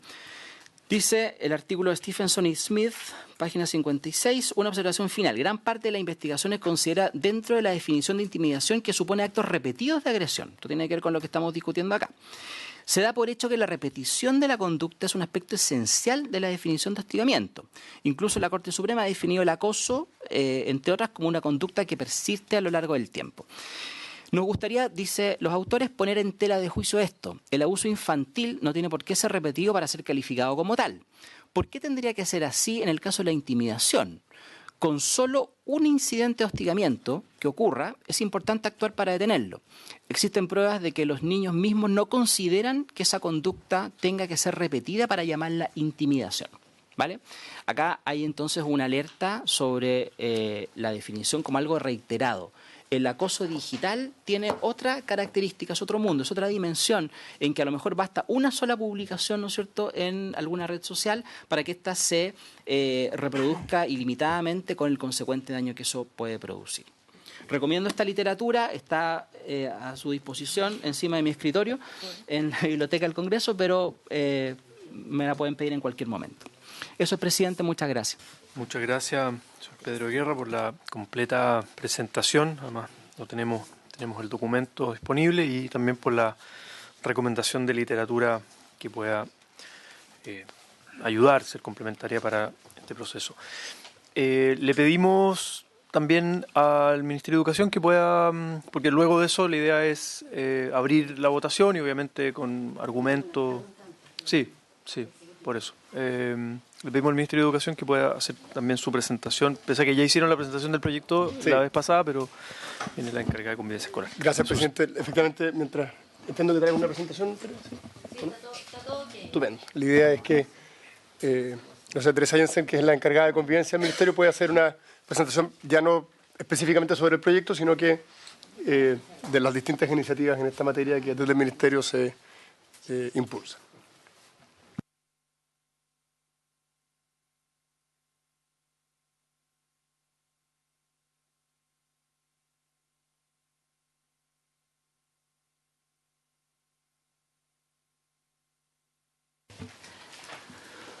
Bien, buenos días todavía. Efectivamente, mi nombre es Teresita Jansen y yo estoy a cargo de la Unidad de Formación Integral y Convivencia Escolar del Ministerio, de la DEG específicamente. Y estoy hoy día aquí para presentarles cuál es la agenda que tenemos pensada para este año en materias de convivencia escolar, en el contexto de esta ley que se discute. Entonces yo les voy a contar un poquito lo que estamos haciendo, en qué estamos y cuáles son los desafíos específicamente para este año 2019. Este es más o menos el índice de mi presentación. Primero les voy a contar un poquitito sobre la nueva Política Nacional de Convivencia Escolar, las jornadas de socialización y capacitación sobre la misma, algunas iniciativas más específicas y finalmente bancos de capacitaciones que existen para los distintos actores de la comunidad escolar. Bueno, primero contarles que la actual Política Nacional de Convivencia Escolar tenía vigencia 2015-2018, entonces nuestro primer desafío este año fue lanzar la actualización de aquella política que ya está lista y probablemente a fines de esta semana, a principios de la próxima, ya sea lanzada públicamente. ¿Cuál es el objetivo de esta política? Entregar orientaciones y fortalecer los procesos de enseñanza, de aprendizaje y de gestión de la convivencia escolar en algunos ámbitos, en los ámbitos de desarrollo personal y social y del conocimiento de la cultura, tanto de los estudiantes como del conjunto de la comunidad educativa. ¿Por qué les leo esta definición? Porque aquí hay dos aspectos sumamente importantes y relevantes en esta nueva mirada que recoge la experiencia de los últimos años y las nuevas necesidades que han ido surgiendo en los establecimientos educacionales y en el país en general. Primero, porque se deja de tener una mirada exclusivamente utilitarista de la convivencia escolar sin desconocer que sirve, como decía anteriormente, ¿cuál es tu nombre? Pedro, sin desconocer que mejora aprendizaje, la mirada de la convivencia escolar es en sí misma y no solo porque es útil para mejorar los otros aprendizajes, digamos. Entonces hay una mirada formativa de la convivencia escolar que es central en esta política. La convivencia escolar se aprende y por lo tanto se enseña y hay que intencionar su aprendizaje. Y la convivencia escolar tiene un sentido formativo en sí mismo. A través de la convivencia escolar, nuestros niños y jóvenes van a aprender otras miles de competencias fundamentales para el mundo del futuro que les va a tocar enfrentar. Me refiero a comunicación, flexibilidad, trabajo en equipo, aprender a aprender. Estos niños van a salir de los colegios al mundo en 30 años más. No sabemos, no tenemos ninguna certeza de cómo va a ser el mundo en 30 años más. Entonces hay ciertas competencias distintas como aprender a aprender, por ejemplo, flexibilidad, etcétera, que son fundamentales entregarle a nuestros alumnos. Intencionar la enseñanza de la convivencia escolar nos permite, entre otras cosas, preparar a nuestros niños y jóvenes para el futuro. Ese es un tema súper importante en esta nueva política nacional de convivencia escolar. Lo otro que me parece fundamental es que releva la participación de ciertos actores de la comunidad escolar que en el ámbito de la convivencia escolar habían estado como actores secundarios y que hoy, dada la experiencia de los últimos años, entendemos que es y que ocupan un espacio protagónico en términos de crear cultura escolar saludable o buena, digamos, que son específicamente los padres y apoderados y los asistentes de la educación, que también cumplen con un rol fundamental en el ámbito de la convivencia escolar. No solo, alguien lo dijo en un momento hoy día, no solo el encargado de convivencia escolar tiene una función respecto a la convivencia escolar. Efectivamente, él es el encargado de gestionar el plan de convivencia escolar de la escuela, de liderar ese proyecto. Pero todos los actores de los establecimientos educativos tienen una responsabilidad en términos de la formación en convivencia escolar de los niños y jóvenes de los distintos colegios. Entonces entendemos la convivencia escolar como el conjunto, como todo el conjunto de interacciones que se producen entre los actores de la comunidad educativa en la escuela y en todos los momentos, no solo en el recreo o dentro de la sala de clase. También es convivencia escolar la entrada de los niños en la mañana al colegio, las actividades extracurriculares, en fin, la conversación de pasillo entre un apoderado y un profesor. Todo eso es parte de la convivencia escolar y por lo tanto es importante considerarlo a la hora de trabajar en este ámbito de la escuela. Tienen responsabilidad entonces en la convivencia escolar tanto el sostenedor como los estudiantes, los docentes, los asistentes de la educación, los equipos directivos y por supuesto que los padres, madres y apoderados de nuestros niños y jóvenes.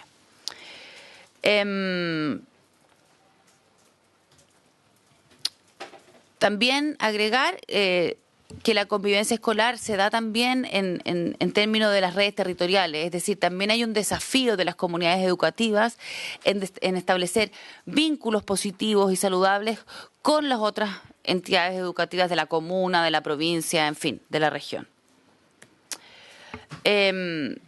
No voy a entrar en el detalle de la definición de lo que es convivencia escolar porque me parece que no es el momento, pero sí solo hacer alusión a que es cotidiana, es todo el día, en todo momento.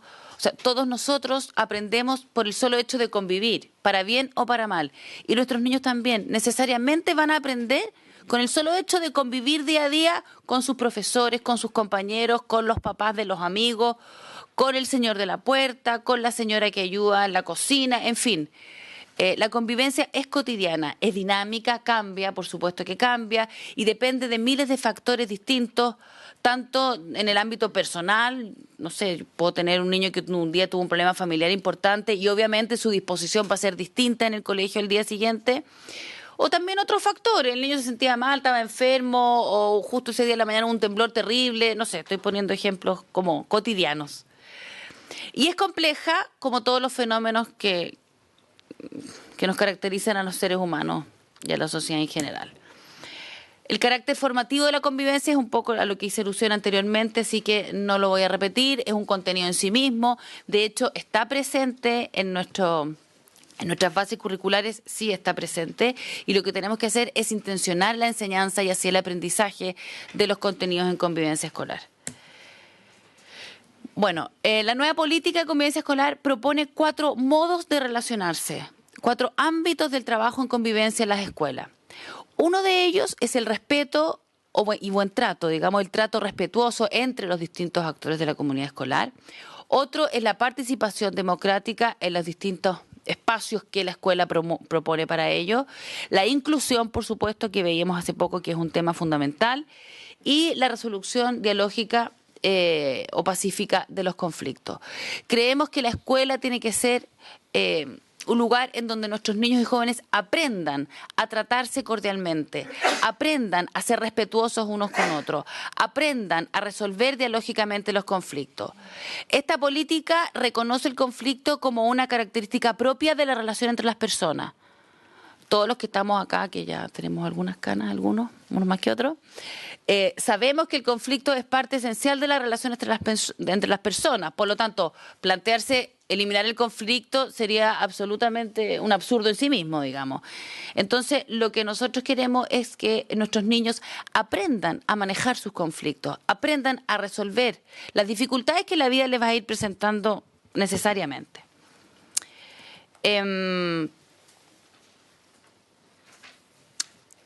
En esta línea es que creemos que el encargado de convivencia escolar, que sabemos que hoy tienen todas las instituciones educativas del país, o debieran tener al menos, tiene un rol fundamental en términos de la gestión de este plan de convivencia escolar, pero creemos que es fundamental ordenar las funciones del encargado de convivencia escolar.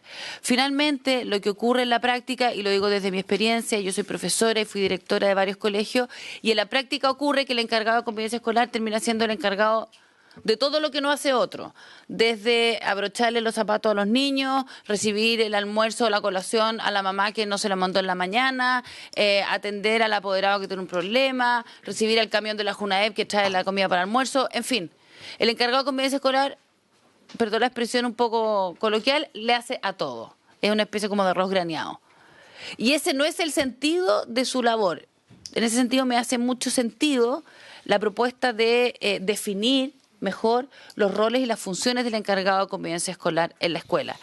Y lo mismo ocurre en el plan de gestión de la convivencia escolar, en donde este debiera ser elaborado por un equipo de personas lideradas por el encargado de convivencia escolar y con ciertas definiciones que tengan que ver con el objetivo que se busca o con el plan estratégico en ese ámbito durante el año de la escuela, digamos. Y no lo que ocurre muchas veces en la práctica, y es que empezamos a sumar a ese plan de convivencia escolar miles de millones de actividades que realizamos en el colegio y que nos pueden servir para decir que estamos trabajando en convivencia escolar. No sé si me explico. Bueno, como la política busca dar orientaciones, pero también busca dar respuestas concretas y ser una ayuda efectiva para los colegios, es que anexa a la política hay 11 herramientas específicas que tienen que ver con la gestión de la convivencia escolar y que nos ha parecido relevante incorporar para que los colegios puedan acceder a ella. Algunas son, y las están nombradas aquí, por ejemplo, cómo articular los instrumentos de gestión de la convivencia escolar. Fundamental. El plan de convivencia escolar queda como una hojita guacha, perdón la expresión, y se nos olvida que tenemos un proyecto educativo, que tenemos un PME, que tenemos que trabajar articuladamente con todas esas herramientas. Y de esa manera hacer sinergia en el logro de los objetivos que nos hemos planteado como institución educativa. ¿Cómo formar y cómo gestionar el equipo de convivencia escolar? Gran tema, ya lo he mencionado. ¿Cómo enseñar a convivir a los niños desde educación parvularia? Sabemos lo importante que es la educación desde la primera infancia. Le hemos dado un espacio importante hace años ya y específicamente ahora como gobierno y por lo tanto entendemos que es fundamental entregar herramientas a las educadoras de esos primeros años para que también se empiece a trabajar la convivencia escolar desde los niños más chiquititos. ¿Cómo favorecer el aprendizaje de la convivencia a partir del currículum nacional? Articulación currículum con el currículum. Es fundamental. El ámbito de la convivencia escolar está dentro del currículum nacional. ¿Cómo resolver dialógica y pacíficamente los conflictos escolares? Recomendaciones para el trabajo no solo del equipo de convivencia escolar, insisto, de los profesores que tienen que asumir su rol como mediadores, como interventores, como detectores de problemas incipientes. Ha pasado un poco también en la escuela, y lo digo a pesar de que soy profesora y con mucho orgullo, que los profesores muchas veces hemos delegado los problemas de convivencia escolar en el encargado de convivencia escolar. Y desde nuestro punto de vista seguimos cumpliendo un rol fundamental y en conjunto con el encargado de convivencia escolar. ¿Cómo sumar a las familias en el desafío de la convivencia escolar? Sabemos la importancia que tiene, ¿no? ¿Cómo prevenir y abordar la violencia escolar? Específicamente en esta cartilla se hace alusión al ciberacoso, que entendemos que es una... Bueno, no está muy claro, no quiero hacer una definición acotada, pero una manifestación distinta de la violencia que no conocíamos hasta hace algunos años y que ha ido ocupando un lugar importante. Solo como anécdota, y como para tratar de explicarse un poco el fenómeno del acoso escolar, o sea, del ciberacoso.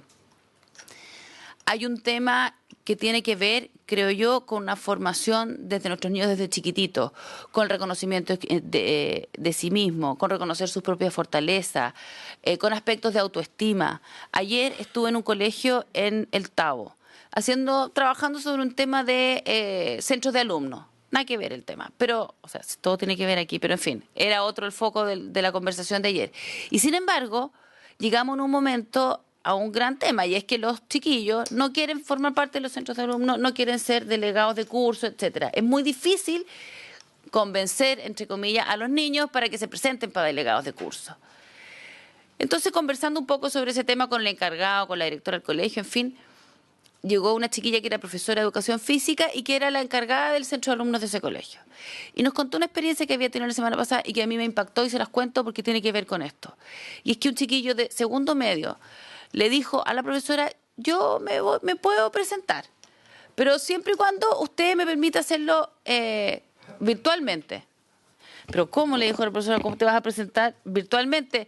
Sí, a través del celular, armemos una plataforma, no sé, esa parte técnica no la manejo, pero yo me pongo otro nombre y yo soy el delegado de mi curso.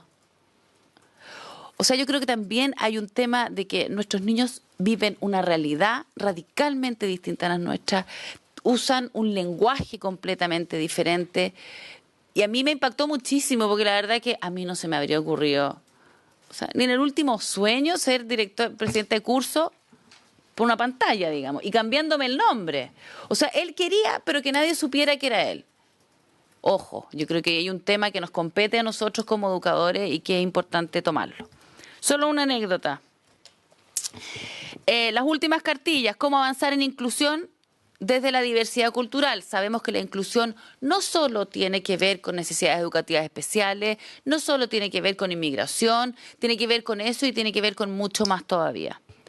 Cómo fortalecer la participación para la convivencia escolar, la participación de los distintos actores a través del consejo escolar, centros de padres, centros de alumnos, etcétera.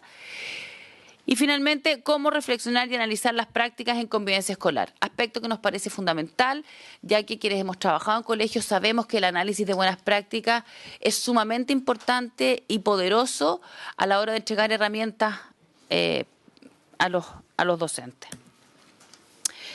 Bien, en la línea de esta política, que esta es como la descripción general y que se lanza en principio la próxima semana, entre fines de esta y la próxima, es que queremos hacer también, estamos organizando jornadas de socialización con distintos actores para difundir la nueva política de convivencia escolar en sus líneas principales. Esta capacitación va a estar a cargo de los profesionales que trabajan en que trabajamos en el subcomité de convivencia escolar, y lo que pretendemos es llegar a sostenedores, directivos y encargados de convivencia escolar.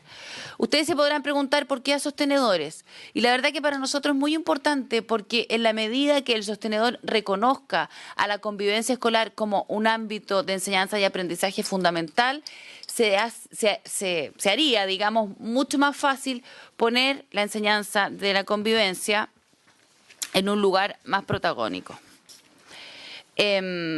Algunos de los contenidos que entendemos por convivencia escolar, incorporando los cambios de los últimos años, cuáles son los modos de vivir que queremos enseñar en nuestra escuela. Recordemos que, como ya lo dije antes, nuestros niños van a aprender a convivir sí o sí, les enseñemos o no los enseñemos. Lo que pasa es que lo que queremos es intencionar un aprendizaje que les permita en un futuro ser ciudadanos que aporten positivamente a nuestro país, digamos.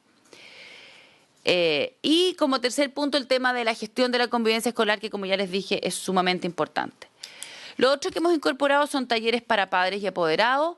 Existe hoy día bastante consenso en que es importante sumar a las familias a este desafío, y entendemos que muchas veces los padres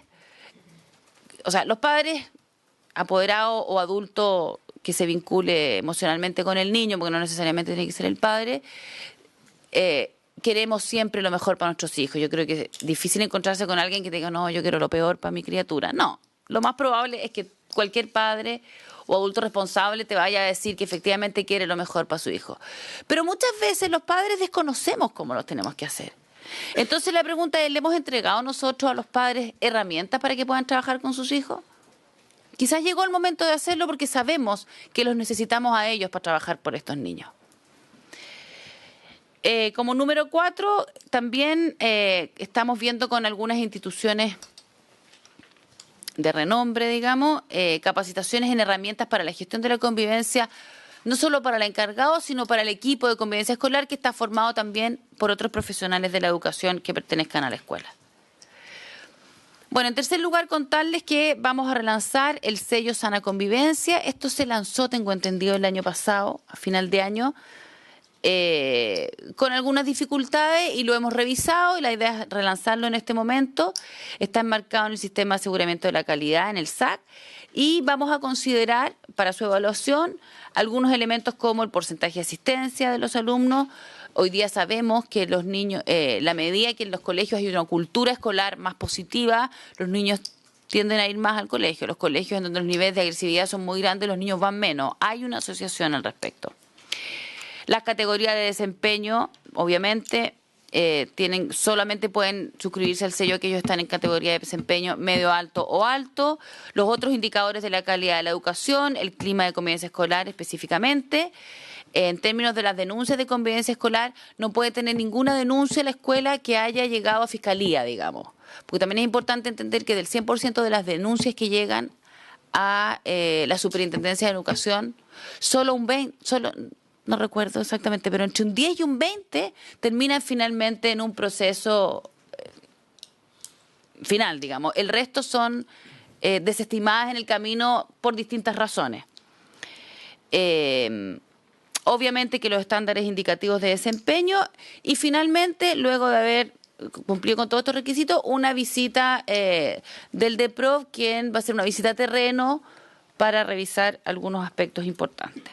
Los colegios que reciban este sello van a recibir una pequeña recompensa, digamos, que no es una recompensa monetaria, por supuesto, sino que es una recompensa de ciertos elementos, digamos, o artículos que permiten en pos de la convivencia. Por ejemplo, van a poder elegir entre mesas de ping-pong o taca-taca o, en fin, elementos de ese tipo que sabemos que son de gran utilidad para los colegios. Estas máquinas para hacer deporte, por ejemplo, que hoy día están en las plazas, son maravillosas en los colegios. Los niños están en los recreos y de verdad que a los niños les sobra energía, sobre todo hasta ciertos cursos. Y a los demás arriba, que uno cree que les falta, no les falta. Lo que pasa es que se tienen que mover más y mientras más se muevan, más energía tienen. Esa es un poco la idea. Luego se lanzó hace ya un mes atrás el Fondo Innova Convivencia. Este es el primer fondo concursable a nivel nacional para mejorar la convivencia escolar a través de proyectos innovadores que fomenten la participación, el respeto y el buen clima en la escuela. Lo interesante de este proyecto es que son proyectos que nacen desde la escuela. No pueden participar en este proyecto, por ejemplo, no sé, contratar a una empresa que se haga cargo de la convivencia escolar. No. Son proyectos que tienen que nacer desde la escuela y responder a las necesidades de la misma escuela. Contarles que recibimos 2.100 proyectos de 2.100 establecimientos educacionales distintos, lo que equivale a cerca de un 20% de los colegios que reciben subvención del Estado, lo que es un éxito enorme. Estamos en ese sentido muy, muy contentos y en este minuto estamos en el proceso de evaluación de la Comisión Central. Ya hubo un primer filtro por admisibilidad y ahora estamos en la evaluación final. Luego el Fondo Escuelas Abiertas, que es otro fondo concursable que se lanzó a nivel nacional hace poquito, la semana pasada, y que busca incentivar los espacios de encuentro protegidos al interior de los establecimientos educacionales del país. Si bien se enmarca en el plan Elige Vivir Sin Droga y busca entregar unas alternativas atractivas y pertinentes a los jóvenes en su tiempo libre, aprovechando los espacios de la escuela para realizar actividades recreativas, también tiene mucho que ver con lo que estamos trabajando en convivencia escolar y por eso lo presento ahora. Como les dije hace un momento, la convivencia escolar es permanente.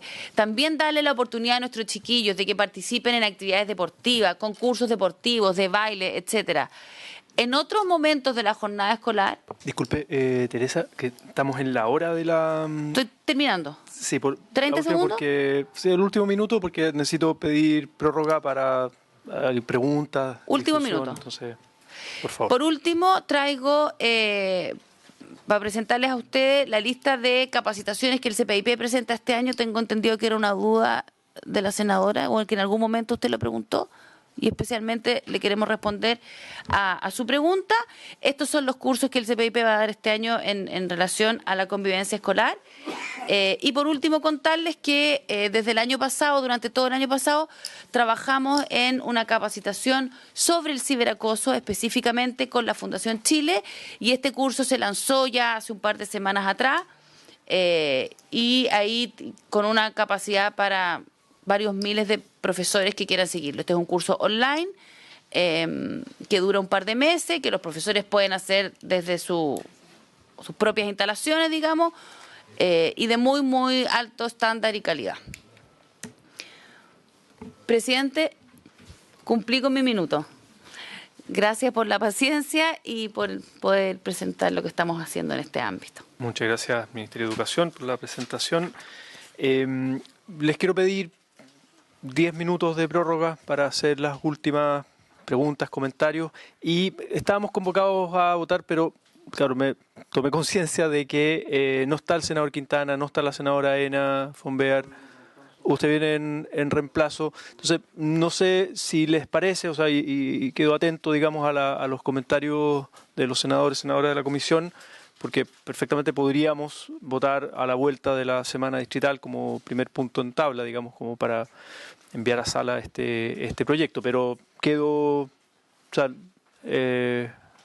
insisto, como tomé conciencia de que no están ellos y podrían querer estar presentes en la votación. Senador García, después senadora Yasna.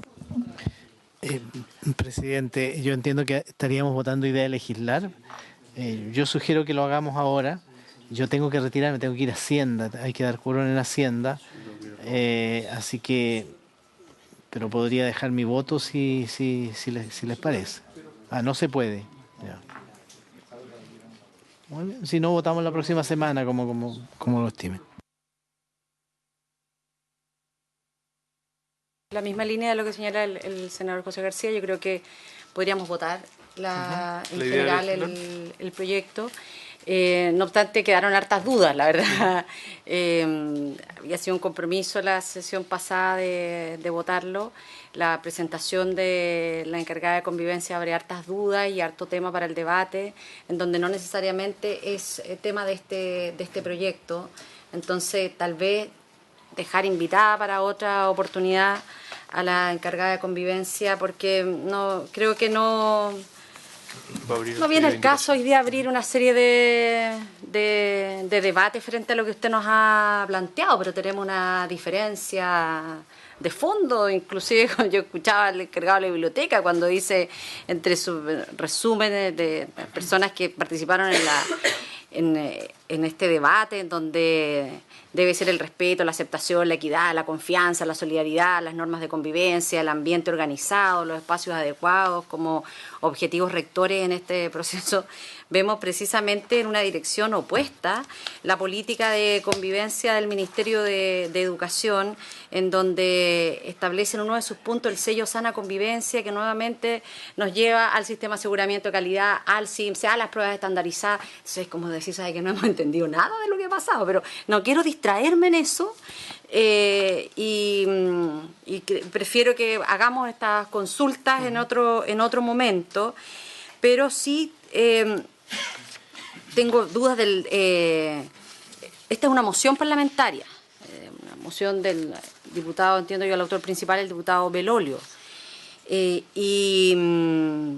no obstante, hagamos la discusión en la votación en particular, pero hay algunos temas que la verdad también para la Secretaría me llaman la atención. Primero, porque se le entregan atribuciones al propio Ministerio. Creo que hay una indicación sustitutiva que fue la que se votó. Y esta, la 16C, es una indicación sustitutiva. Todo el proyecto fue en torno a perdón, ¿presidente? ¿Ya? Sí, es que alivia lo que me va a decir, porque sabe lo que ocurre, es que esto debiera venir acompañado de un informe financiero. Porque, por ejemplo, en la modificación del 16C, dice que los establecimientos educacionales deben establecer y promover actividades y medidas reparatorias para la víctima y su familia, para asegurar una exitosa reincorporación a la comunidad educativa, las que pueden incluir apoyo en salud mental, psicológica. Bueno, esto tiene un costo, porque si no es humo, si no es palabra. Entonces, aquí esto requiere informe financiero. Yo tengo la mejor disposición de votar a favor de este proyecto, de que iniciemos la tramitación. Creo que es bueno que lo votemos ahora, porque así en la semana regional permitimos al Ejecutivo que pueda ir aclarando, mejorando algunas cosas en esta iniciativa, porque claramente, y en esto hago la consulta a la Secretaría, esto requiere un informe financiero. Muy breve, sí. Yo quiero insistir en que venga a la comisión durante la discusión, en particular la señora subsecretaria de Telecomunicaciones, y también me gustaría mucho escuchar sobre esta materia a la subsecretaria de Salud. Yo, una de las preocupaciones que tengo es que hacemos recaer en las unidades educativas muchas responsabilidades que en realidad deben estar compartidas, no solo con la familia, sino que también con otros organismos del Estado probablemente.